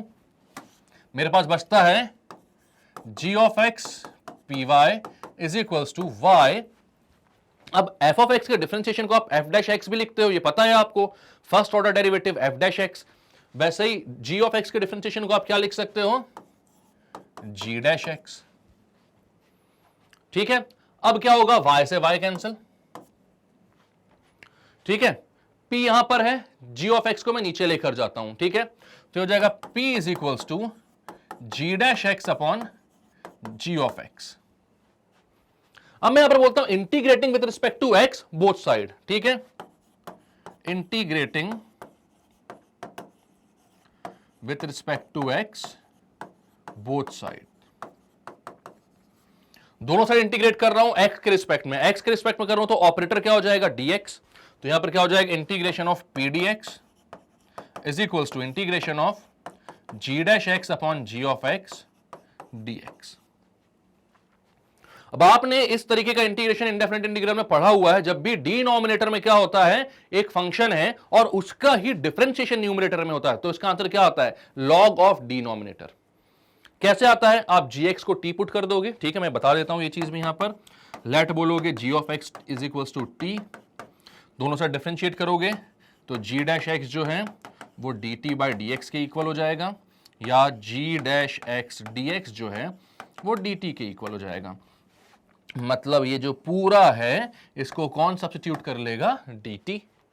तो ये बचेगा क्या आपके पास, integration of p d x is equals to d t upon t, या इसको बोल सकते हो integration of p d x is equals to log t. कोई दिक्कत है, नहीं है। अब क्या हो जाएगा, लॉग जब उस साइड जाएगा, लॉग जब उस साइड जाएगा तो क्या हो जाएगा भाई, ये जो लॉग है ये, अब आपको पता है इसका बेस क्या होता है, e होता है। तो ये जब इधर जाएगा तो इसका जो बेस है वो क्या होता है, पावर में चढ़ा लेता है अपने जो भी चीज होती है। मतलब कि मैं बोल रहा हूं log x base e is equals to, अगर y है तो e की पावर y को आप x बोल सकते हो, ये पता है आपको। तो यहां पर log t बेस e है जिसकी वैल्यू है integration of p d x, तो यहां पर जाएगा अगर तो t की वैल्यू क्या हो जाएगी, तो t हो जाएगा आपका e की power integration of p d x. ठीक है, अब integration of p d x, इसके बाद t ही क्या था मेरा, t ही तो मेरा g ऑफ x था। तो आपको समझ में आ गया भैया कि जो इंटीग्रेटिंग फैक्टर आता है वो e की power P d x integration में क्यों होता है। कोई दिक्कत है, नहीं है। अब यहां पर एक क्वेश्चन लोगों को आता है c क्यों नहीं लिखा मैंने, बेस c मैंने इस इंटीग्रेशन के लिए बचा के रखा हुआ है, इसका भी कोई कांस्टेंट आएगा ना, इन दोनों का कांस्टेंट मिलाकर एक कांस्टेंट c कर दूंगा मैं। ठीक है, अब इधर तो इंटीग्रेट नहीं किया है मैंने। ठीक है, यहां पर इंटीग्रेशन के बाद मैं c लिख सकता हूं, लेकिन याद रखना कभी भी इसको इंटीग्रेट करके हम c नहीं लिखते। क्यों नहीं लिखते, क्योंकि इसको मुझे मल्टीप्लाई करना है दोनों ही साइड, if को मल्टीप्लाई करना है बोथ साइड। ठीक है, यहां पर भी मल्टीप्लाई करूंगा, यहां पर भी मल्टीप्लाई करूंगा। तो जब भाई दोनों साइड आप मल्टीप्लाई करोगे इंटीग्रेटिंग फैक्टर को, तो जो c है वो दोनों जगह से कॉमन निकलकर कैंसल आउट हो जाएगा, तो फालतू की मेहनत करने की जरूरत नहीं है। तो याद रखना इंटीग्रेटिंग फैक्टर में कभी भी, ये भी एक कॉमन डाउट होता है जिसको कोई नहीं बताता है और कोई पूछता भी नहीं, पता नहीं क्यों, सबको लगता है चल रहा है चलने दो। ये जो इंटीग्रेटिंग फैक्टर है भैया, integration of p d x के बाद आपको c लिखने की जरूरत नहीं है।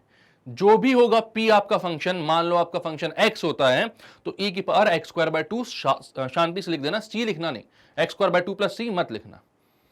ठीक है, तो अब समझ में आया कि इंटीग्रेटिंग फैक्टर e की power integration of p d x क्यों होता है, क्योंकि हमें एक ऐसा फैक्टर चाहिए होता है जिसको मल्टीप्लाई करो जब दोनों साइड, तो यहां पर इंटीग्रेटिंग फैक्टर इनटू y के प्रोडक्ट के फॉर्म में आ जाए, डिफरेंशिएशन के, डिफरेंशिएशन ऑफ दोनों का प्रोडक्ट, और फिर उस डिफरेंशिएशन को जब मैं दोनों साइड इंटीग्रेट कर दूं तो मेरे पास इक्वेशन कुछ ऐसी आ जाए।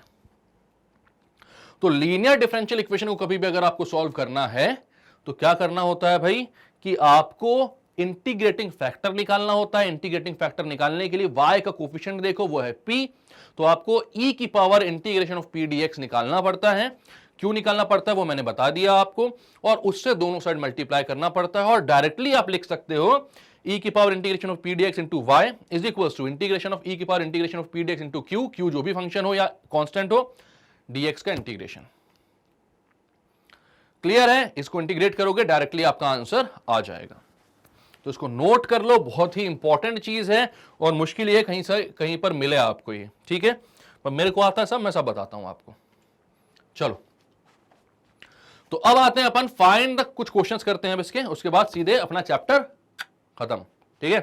तो सोचो कितनी जल्दी आप डिफरेंशियल इक्वेशन को अच्छे से निपटा पा रहे हो, और हर एक चीज समझी आपने, हर एक कॉन्सेप्ट भी समझा है, क्या होता है, क्यों होता है, सब कुछ समझा है, कुछ भी नहीं छूटा है। कहीं से भी उठाओ, कोई से बुक के क्वेश्चन उठाओ, सब बनेंगे आपसे, ठीक है? तो अब क्या पूछा गया है, find the integrating factor of the differential equation this.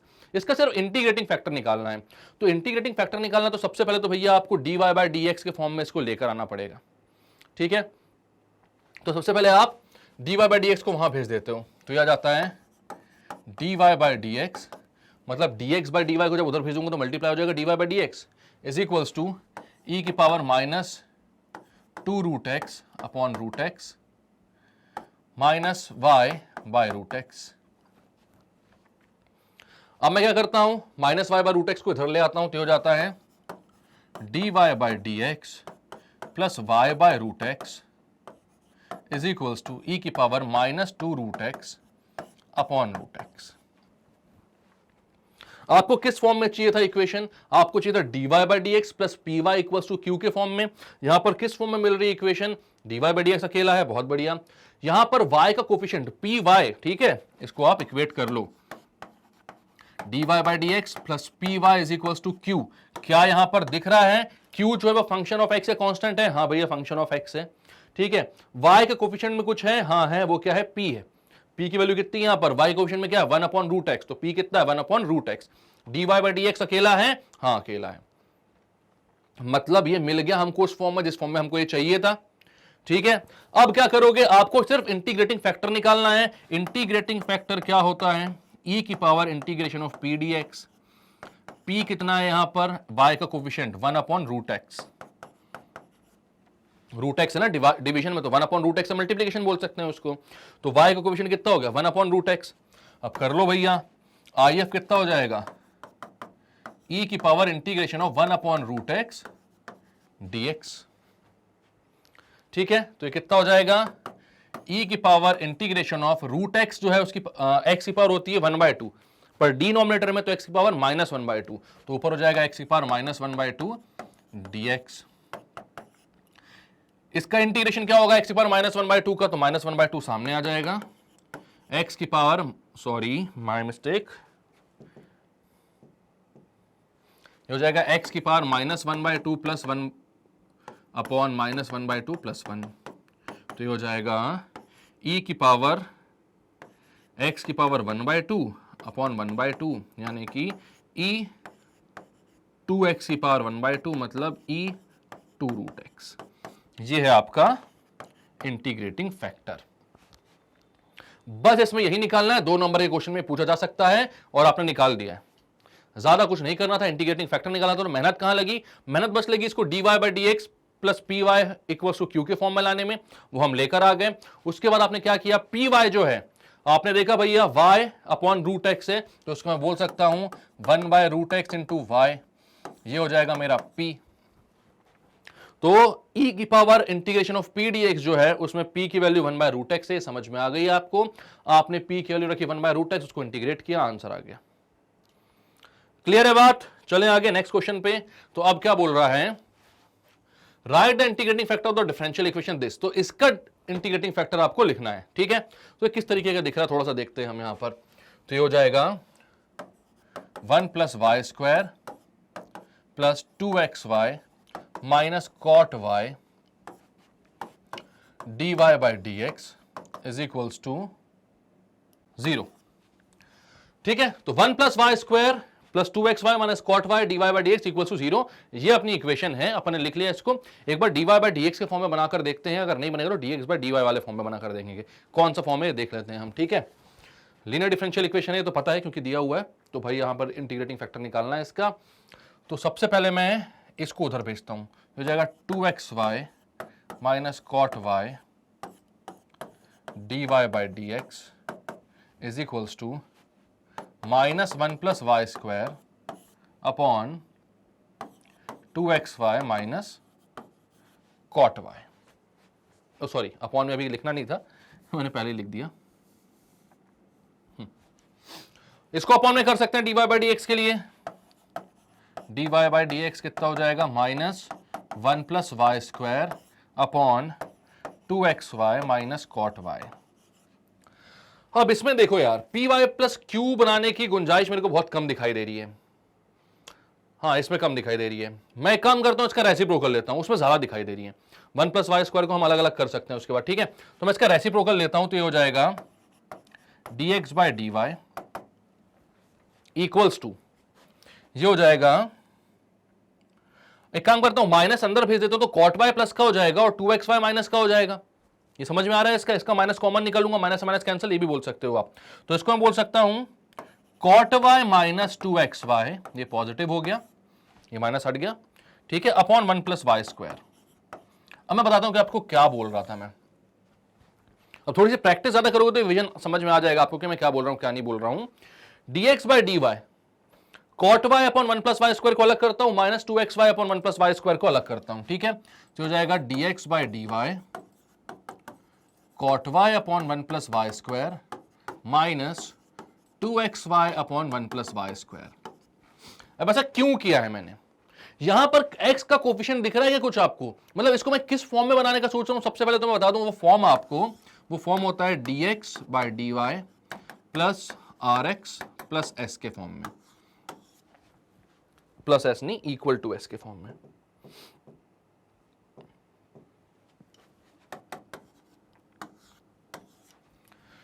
वहां पर पी वाई होता था, मतलब वाई का जो कोफिशिएंट होता था उसको इंटीग्रेटिंग फैक्टर में हम इंटीग्रेट करते थे ई की पावर में डाल के। यहां पर आर एक्स होता है, तो एक्स का जो कोफिशिएंट है इसको हम इंटीग्रेटिंग फैक्टर में इंटीग्रेट करेंगे ई की पावर डालकर, ठीक है। तो यहां पर आपको इधर देखोगे ना तो आपको दिख रहा है एक्स का कोफिशिएंट, वो है 2y upon 1 plus y square, ठीक है। ये साफ साफ दिख रहा है। इसको मैं इधर लेकर आ जाता हूं, तो इक्वेशन जो है वो कैसी बनती हुई दिख रही है, dx by d y plus 2y upon 1 plus y square into x. ये जो x है इसको बाहर लिख दिया मैंने, इक्वल्स टू जो था मेरा cot y upon 1 plus y square. ये हो गया मेरा s और ये हो गया मेरा r, ठीक है। अब p और q वाला फॉर्म में भी कर सकते हो इसको, dx by d y plus p x equals to q के फॉर्म में भी लिख सकते हो, लेकिन क्योंकि अपन p और q जो है वो y वाले जो हमारी इक्वेशन होती है उसमें यूज करते हैं, इसलिए मैं यहां पर दो अलग अल्फाबेट्स यूज कर रहा हूं, r और s, ठीक है। अब इसका इंटीग्रेटिंग फैक्टर क्या होता है? तो इसका इंटीग्रेटिंग फैक्टर होता है e की पावर r dy। तो यहां पर r जो है उसको इंटीग्रेट करना है आपको e की पावर में, e की पावर r कितना है 2y upon 1 plus y square d y. अब इसका इंटीग्रेशन तो बच्चा बच्चा जानता है, कैसे जानता है आपको पता है, 1 प्लस वाई स्क्वायर को। और हाँ, याद रखना यहां पे बहुत कॉम्प्लिकेटेड इंटीग्रेशन कभी भी नहीं आने वाले, बहुत बेसिक से इंटीग्रेशन आएंगे जिसको आप तुरंत कर सकते हो, ठीक है। तो बहुत ज्यादा दिमाग मत लगाना, रॉकेट साइंस मत लगाने बैठ जाना इसमें।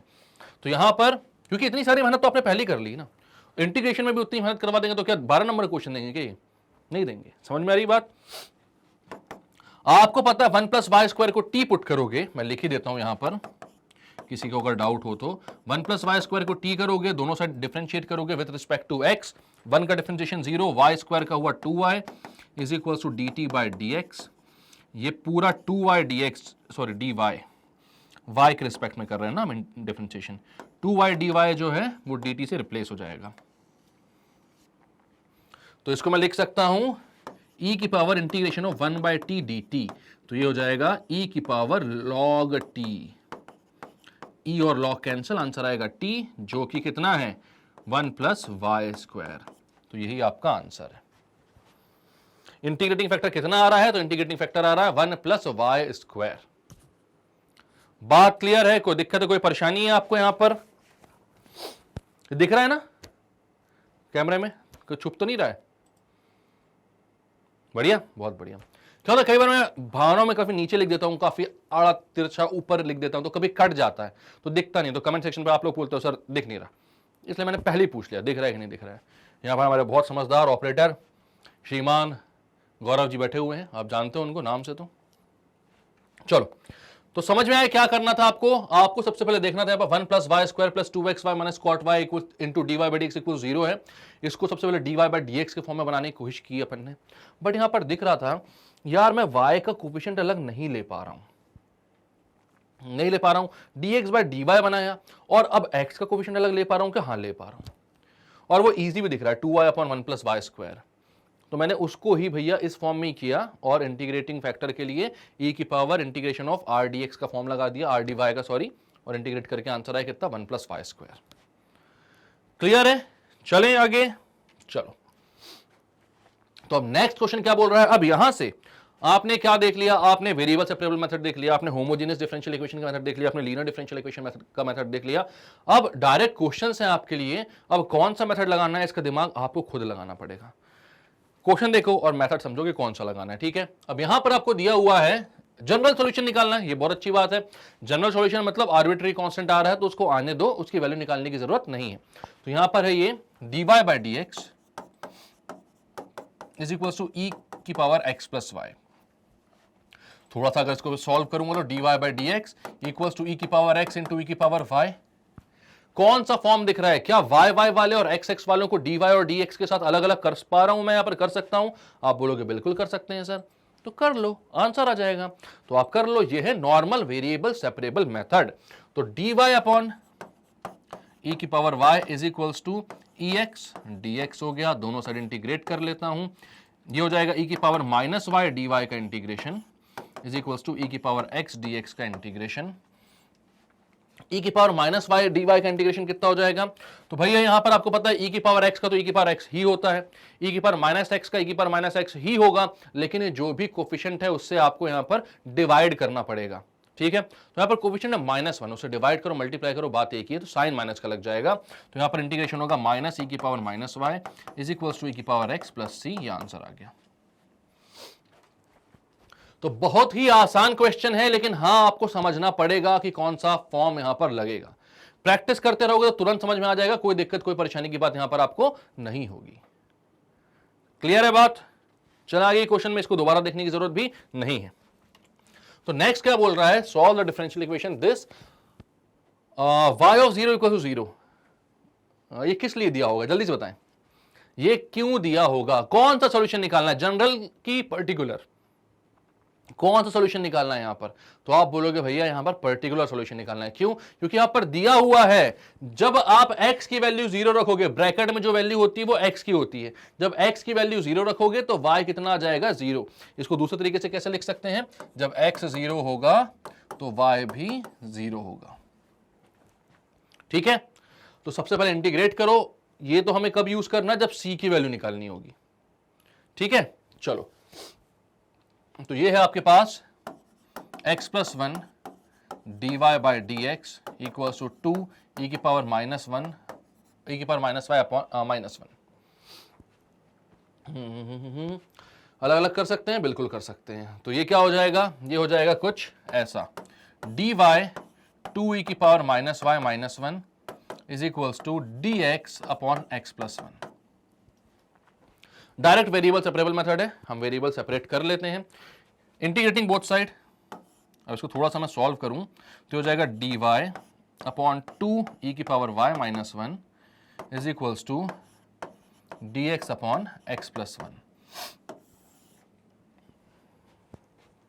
e की पावर y यहां आएगा तो ये हो जाएगा dy 2 माइनस e की पावर y अपॉन e की power y is equals to dx upon x plus 1। यहां पर कुछ करने की जरूरत नहीं, डायरेक्टली log x प्लस 1 भी लिख सकते हो आप।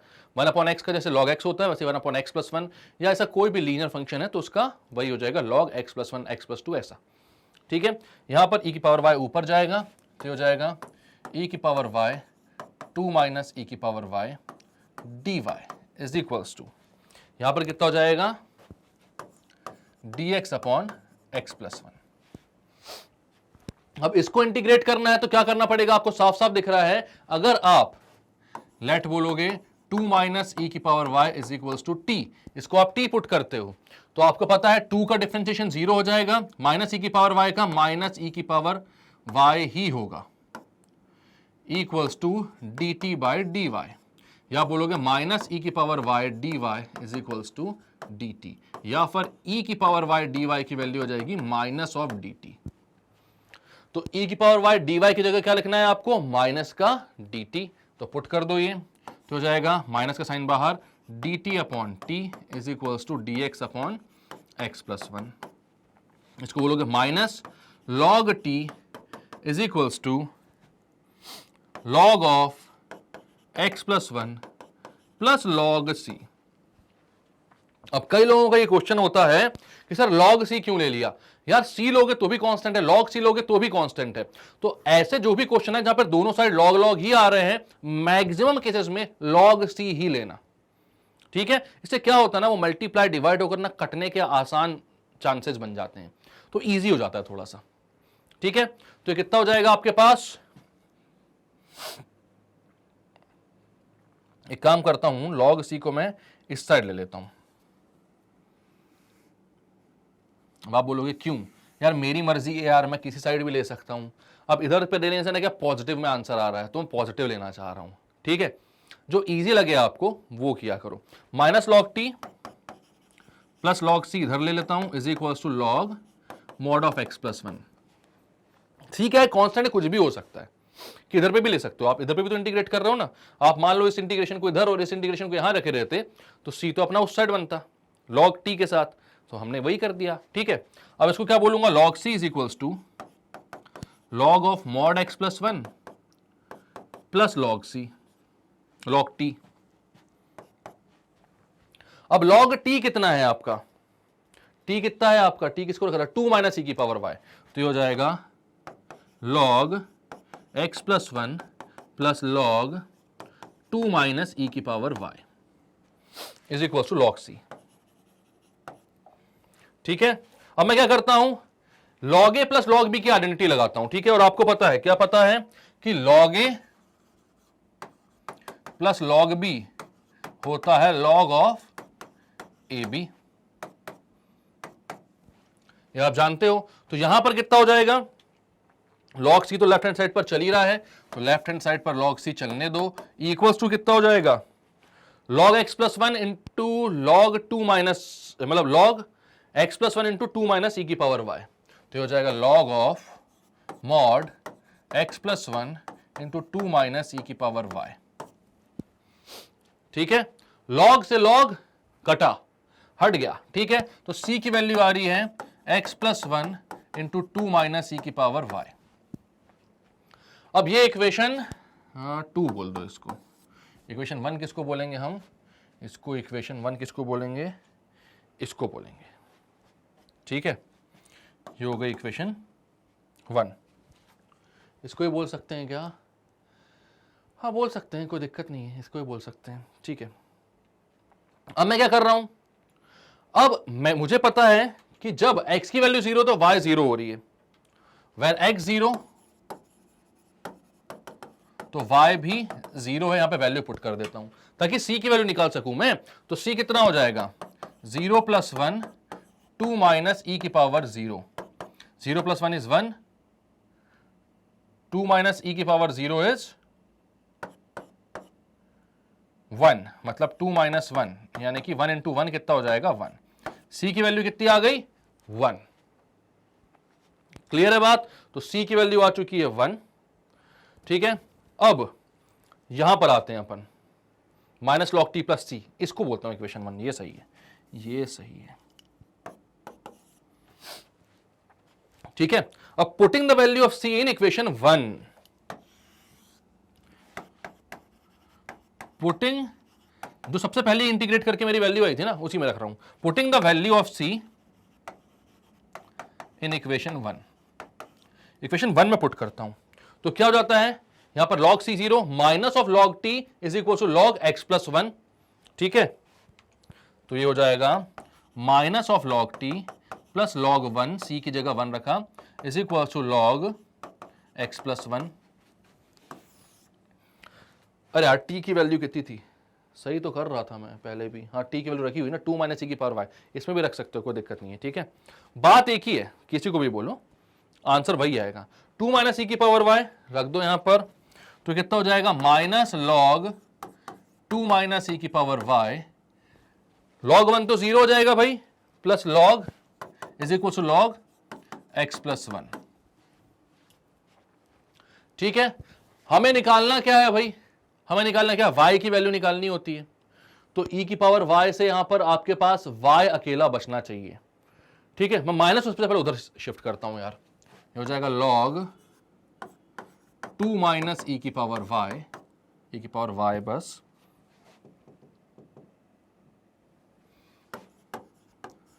Is equal to minus log x plus 1। Minus को उधर क्यों शिफ्ट किया, क्योंकि मुझे y की वैल्यू निकालनी है। सॉल्यूशन मतलब क्या होता है, y की वैल्यू निकालना, ये पता है ना आपको, dy बाई dx में क्वेश्चन दिया रहता है, अगर y की वैल्यू निकाल दोगे सॉल्यूशन निकाल दिया आपने उसका, ठीक है। तो y की वैल्यू निकालनी तो सबसे पहले माइनस माइनस के साइन सब कुछ उधर भेजना, क्योंकि सब कुछ उधर भेजना ही पड़ेगा आपको अल्टीमेटली।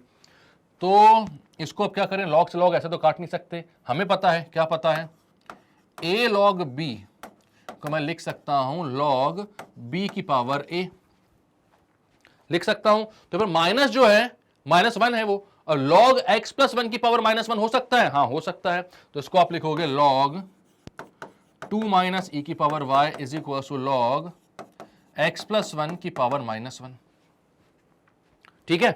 अब log से log हट गया, ये आया 2 माइनस ई की power y is equals to 1 upon x plus 1, ठीक है। अब e की पावर y को यहीं वहां भेजता हूं और 1 अपॉन एक्स प्लस 1 को यहां ले आता हूं, तो जाता है 2 minus 1 upon x plus 1 is equals to e की पावर y।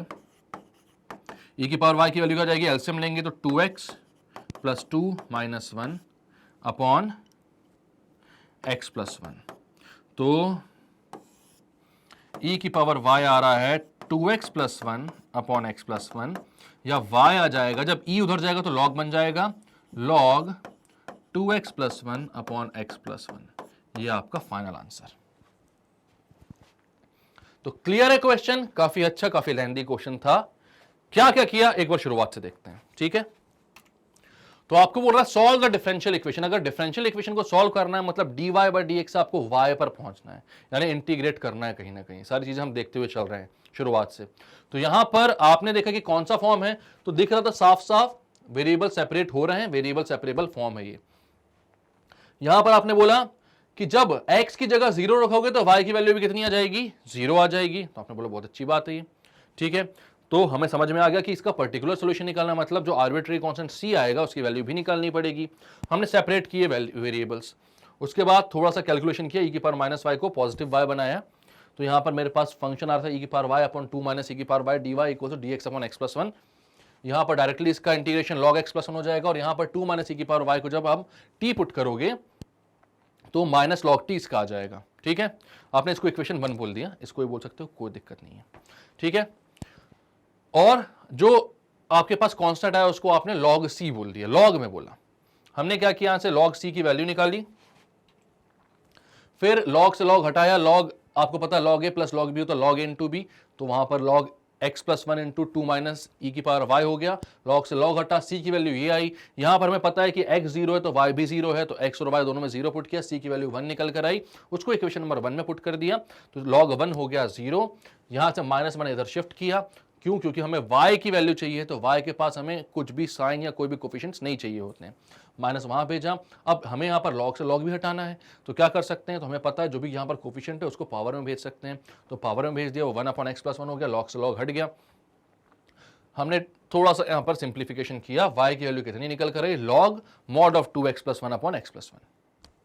क्लियर है क्वेश्चन, चले आगे, चलो।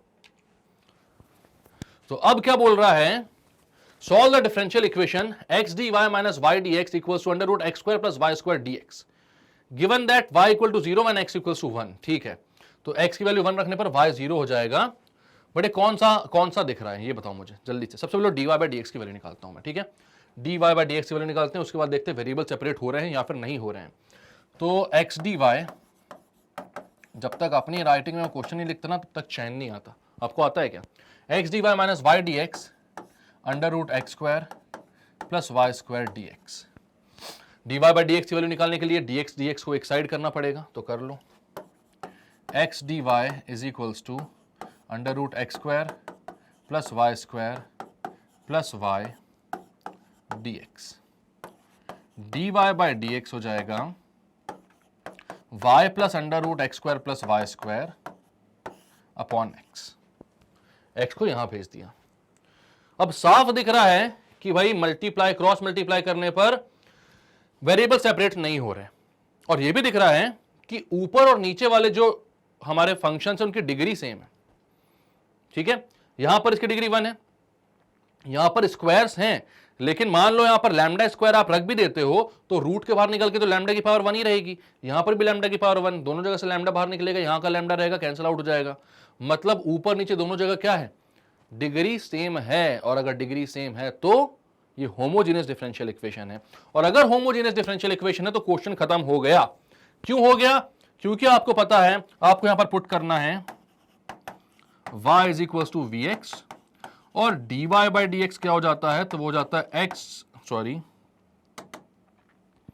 v plus x D by d x. ये निकाल कर देखा हुआ है हमने, तो यही चीजें पुट कर दो, उसके बाद अपने आप इतना सिंप्लीफाई हो जाएगा क्वेश्चन की कुछ करने की जरूरत ही नहीं पड़ेगी। तो करते हैं पुट। कितना हो जाएगा ये, dy बाई डी एक्स की जगह v plus x D by d x रखो, इक्वल्स टू यहां पर जहां जहां y है वहां पर vx रखो, तो हो जाएगा vx plus under root x square plus v square x square, y का स्क्वायर था, अपॉन एक्स, हो जाएगा v plus x d v by d x is equals to v x plus दोनों जगह से एक्स स्क्वायर बाहर आ जाएगा, और रूट के बाहर एक्स स्क्वायर आएगा तो कितना हो जाएगा, एक्स हो जाएगा, under root 1 plus v square upon कितना हो जाएगा, x. v plus x d v by d x equals to x common निकाल लो, अंदर बचेगा v plus under root 1 plus v square upon x, x से x cancel, v plus x d v by d x is equals to v plus under root 1 plus v square, v से v cancel, x d v by d x is equals to under root 1 plus v square.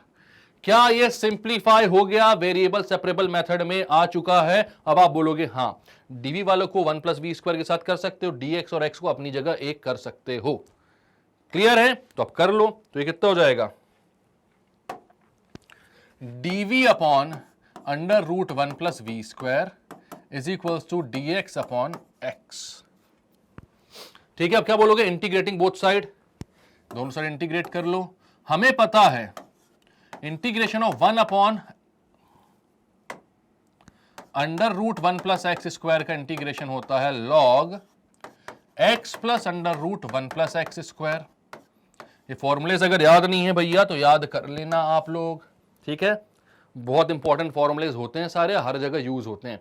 एक बात याद रखना, reduced syllabus में अगर आपको बोला गया कि कुछ फॉर्मूलेज नहीं है तो भी उनको आप जरूर पढ़ना, उनसे रिलेटेड क्वेश्चंस कर लेना। इंटीग्रेशन वाले चैप्टर में वो यूज नहीं होंगे, हो सकता है, बट डिफरेंशियल इक्वेशन के क्वेश्चन में वो आ सकते हैं, यूज हो सकते हैं। इसलिए मैं जब भी पढ़ाता हूं तो सारे फॉर्मूलेस पढ़ाता हूं और सबके एप्लीकेशन, सबके क्वेश्चंस करवाता हूं। ठीक है, तो वो कर लेना, याद रखना इस बात को। इसको अब यहां पर पुट कर दो, ये हो जाएगा log x plus under root 1 plus x square is equal to log x, और मैंने बोला है जब भी लॉग लॉग हर जगह आ जाए तो भैया लॉग सी लिख दो। ठीक है, अब यहां पर क्या बोला गया है, जब x 1 है तो y 0 है, तो पुट कर दो, इसको इक्वेशन 1 बोलता हूं। पुटिंग x इक्वल्स टू 1, तो y कितना हो जाएगा, 0। ठीक है, y कहां है अपना, ओ यार x था ही नहीं, v था यार, मेरी गलती हो गई, मैंने इस वाले फॉर्मूले को लिख दिया। ये हो जाएगा log v plus under root 1 plus v square. ठीक है, अब v जो है वो y अपॉन एक्स होता है, आपको पता है x, अगर y जो है वो vx है तो v कितना होता है, वो y अपॉन एक्स होता है। ठीक है, तो अब यहां पर ये हो जाएगा log y upon x plus under root 1 plus y square by x square is equals to log x plus log c। यहां से 1 का तमगा छीन कर इसको लगा दो, क्योंकि भैया ये है हमारा y और x वाली इक्वेशन। अब हमें पता है कि x जब 1 है तो y 0 है, ठीक है, तो y को 0, x को 1 पुट करो, ये हो जाएगा log 0 upon 1 is 0 plus under root 1 plus 0 is equal to log 1 plus log c। ये हो जाएगा log 1, ठीक है, under root 1 is equal to log 1 plus log c। तो log और 1 कैंसिल कर दो, या फिर log 1 वैसे ही पता है आपको 0 होते हैं, तो log c भी कितना हो गया 0। तो c की वैल्यू कितनी आ जाएगी 1, निकालने की जरूरत नहीं है, log c कितना हो गया आपका 0 हो गया। क्लियर है, कोई दिक्कत कोई परेशानी है यहां पर? तो log c की वैल्यू निकल कर आ रही है आपकी 0, तो उठा के पुट कर दो भैया, कौन से में, इक्वेशन नंबर 1 में। क्या हो जाएगा आपका, तो log, इसको थोड़ा सिंप्लीफाई करें, एक्स स्क्वायर ऊपर जाएगा, वाई बाय एक्स तो नीचे है, ठीक है, वाई बाय एक्स है, प्लस अंडर रूट हो जाएगा x square plus y square, और ये एक्स स्क्वायर जब रूट से बाहर आएगा तो नीचे एक्स हो जाएगा। इक्वल्स टू में क्या था, इक्वल्स टू में log x plus log c, but log c 0 है तो सिर्फ बचेगा log x।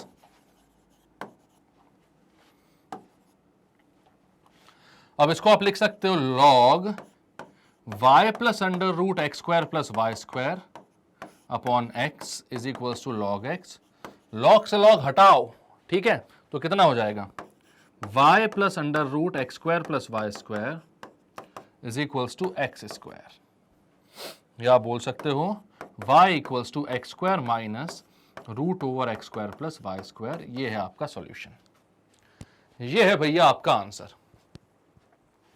तो क्लियर है बात, कोई दिक्कत कोई परेशानी है आपको? यहां पर क्या किया आपने, तो शुरुआत से देखते हैं एक बार। अच्छा क्वेश्चन है, बढ़िया क्वेश्चन है, आपको यहां पर साफ साफ समझ में आ गया। सबसे पहले dy बाई dx की वैल्यू निकाली, समझ में आ गया भैया कि ये वेरिएबल सेपरेबल नॉर्मली तो नहीं है, तो होमोजीनियस होगा। तो होमोजीनियस के लिए आपने क्या किया, यहां पर आपने y की जगह vx पुट किया और dy बाई dx की जगह v plus x dv by dx put किया। पता नहीं x पहले क्यों आ जाता है, हमेशा v plus x dv by dx बोलने से पहले हमेशा x plus v dv by dx हो जाता है मेरे को बोलते समय। v plus x dv by dx put किया, सारी चीजें सिंप्लीफाई हो गई। यहां पर जो इक्वेशन बनी वो क्या हो गया, x dv by dx equals to under root 1 by 1 plus v square. अब ये वेरिएबल सेपरेबल मेथड में रिड्यूस हो चुका है, या reducible to variable separable method भी इसको बोला जाता है, ठीक है, क्योंकि रिड्यूस किया जा सकता है इसको। इसके बाद आपने इंटीग्रेट किया दोनों साइड पर, यहां पर फॉर्मूला लगाया लॉग का, आंसर निकल कर आ गया आपका, ठीक है। लॉग का फॉर्मूला लगाया, उसके बाद आपने यहां पर log c भी लगाया था। c की वैल्यू निकालने के लिए x जब 1 था तो y 0 था, हमें कंडीशन दी हुई थी, पुट करिए x और y की वैल्यूज, log c 0 आया, उसको पुट कर दिया इक्वेशन 1 में, वहां से log और log को हटाने के बाद आपकी इक्वेशन आई x square minus under root x square plus y square equals to y। Clear है? एक और क्वेश्चन देखते हैं। अब ये किस तरीके का है आप लोग खुद समझ जाइएगा। Find the particular solution of the following differential equation given that x equals to 2, y equals to 1। x 2 है जब y 1 है, और हमें इक्वेशन क्या दी हुई, तो इक्वेशन दी हुई है x dy by dx plus 2y equals to x square. तो किस फॉर्म की इक्वेशन दिख रही है, साफ साफ आपको दिख रहा है कि इसको बनाया जा सकता है किस फॉर्म में, dy by dx plus py equals to q के फॉर्म में। यहां पर कोफिशिएंट है dy बाई dx का कुछ ना कुछ, तो हमें क्या करना पड़ेगा, उससे डिवाइड करना पड़ेगा। तो हर जगह x से डिवाइड कर देते हैं, ठीक है, मैं बोलता हूं dividing by x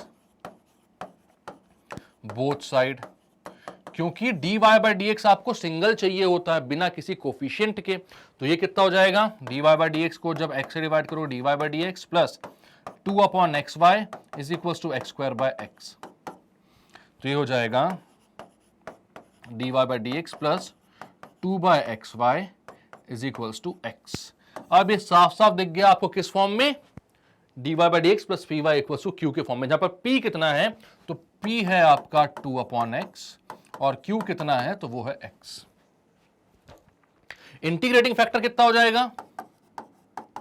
integrating factor हो जाएगा e की पावर p dx, मतलब 2/x dx। 2 तो कोफिशिएंट है, 2 तो कांस्टेंट है, उसको बाहर ले लेते हैं, तो हो जाएगा e की पावर 2 1/x dx, या फिर e की पावर 2 log x।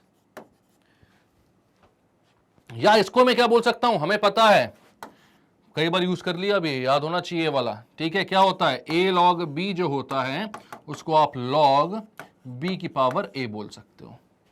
तो ये कितना हो जाएगा, IF जो है वो आपका आ जाएगा e log x square. log x और e हट जाए, सॉरी log और e हट जाएंगे, बचेगा कितना, x स्क्वायर। तो इंटीग्रेटिंग फैक्टर कितना निकल कर आया, एक्स स्क्वायर, ठीक है। हमें किसमें पुट करना है इसको, हमको भैया IF into y is equal to integration of IF into q dx में पुट करना है। IF की वैल्यू जहां जहां पर IF लिखा हुआ है उसकी जगह एक्स स्क्वायर लिख दो, y की जगह y और q की जगह क्या रखना है, x। तो ये क्या हो जाएगा, ये हो जाएगा x square y is equal to integration of IF कितना है, एक्स स्क्वायर इंटू क्यू कितना है, x dx। ये हो जाएगा x square y is equals to x square का इंटीग्रेशन कितना, sorry x square into x cube का इंटीग्रेशन है, तो एक्स क्यूब dx लिख देता हूं एक बार। तो एक्स क्यूब का इंटीग्रेशन कितना हो जाएगा, एक्स स्क्वायर बाय एक्स की पावर 4/4, ठीक है। तो लिख दो x square y is equals to x की पावर 4/4 प्लस सी, इसको इक्वेशन 1 बोल दो, ठीक है।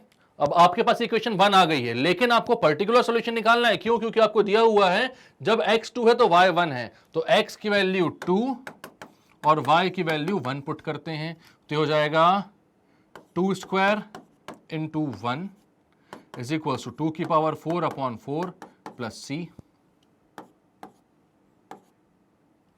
ठीक है। तो ये कितना हो जाएगा भैया, 2 स्क्वायर मतलब 4 इज इक्वल्स टू 2 की पावर 4 कितना हो जाएगा, तो 2 की पावर 4 होता है 16, ठीक है। तो 16/4 प्लस सी, तो हो जाएगा 4 equals to 4 plus C, C की वैल्यू अगेन 0, सी की वैल्यू कितनी आ रही है, 0। तो रख दो भैया इक्वेशन 1 में। आप बोलते हो सॉरी मेरी गलती, आप बोलते हो पुटिंग इन इक्वेशन 1,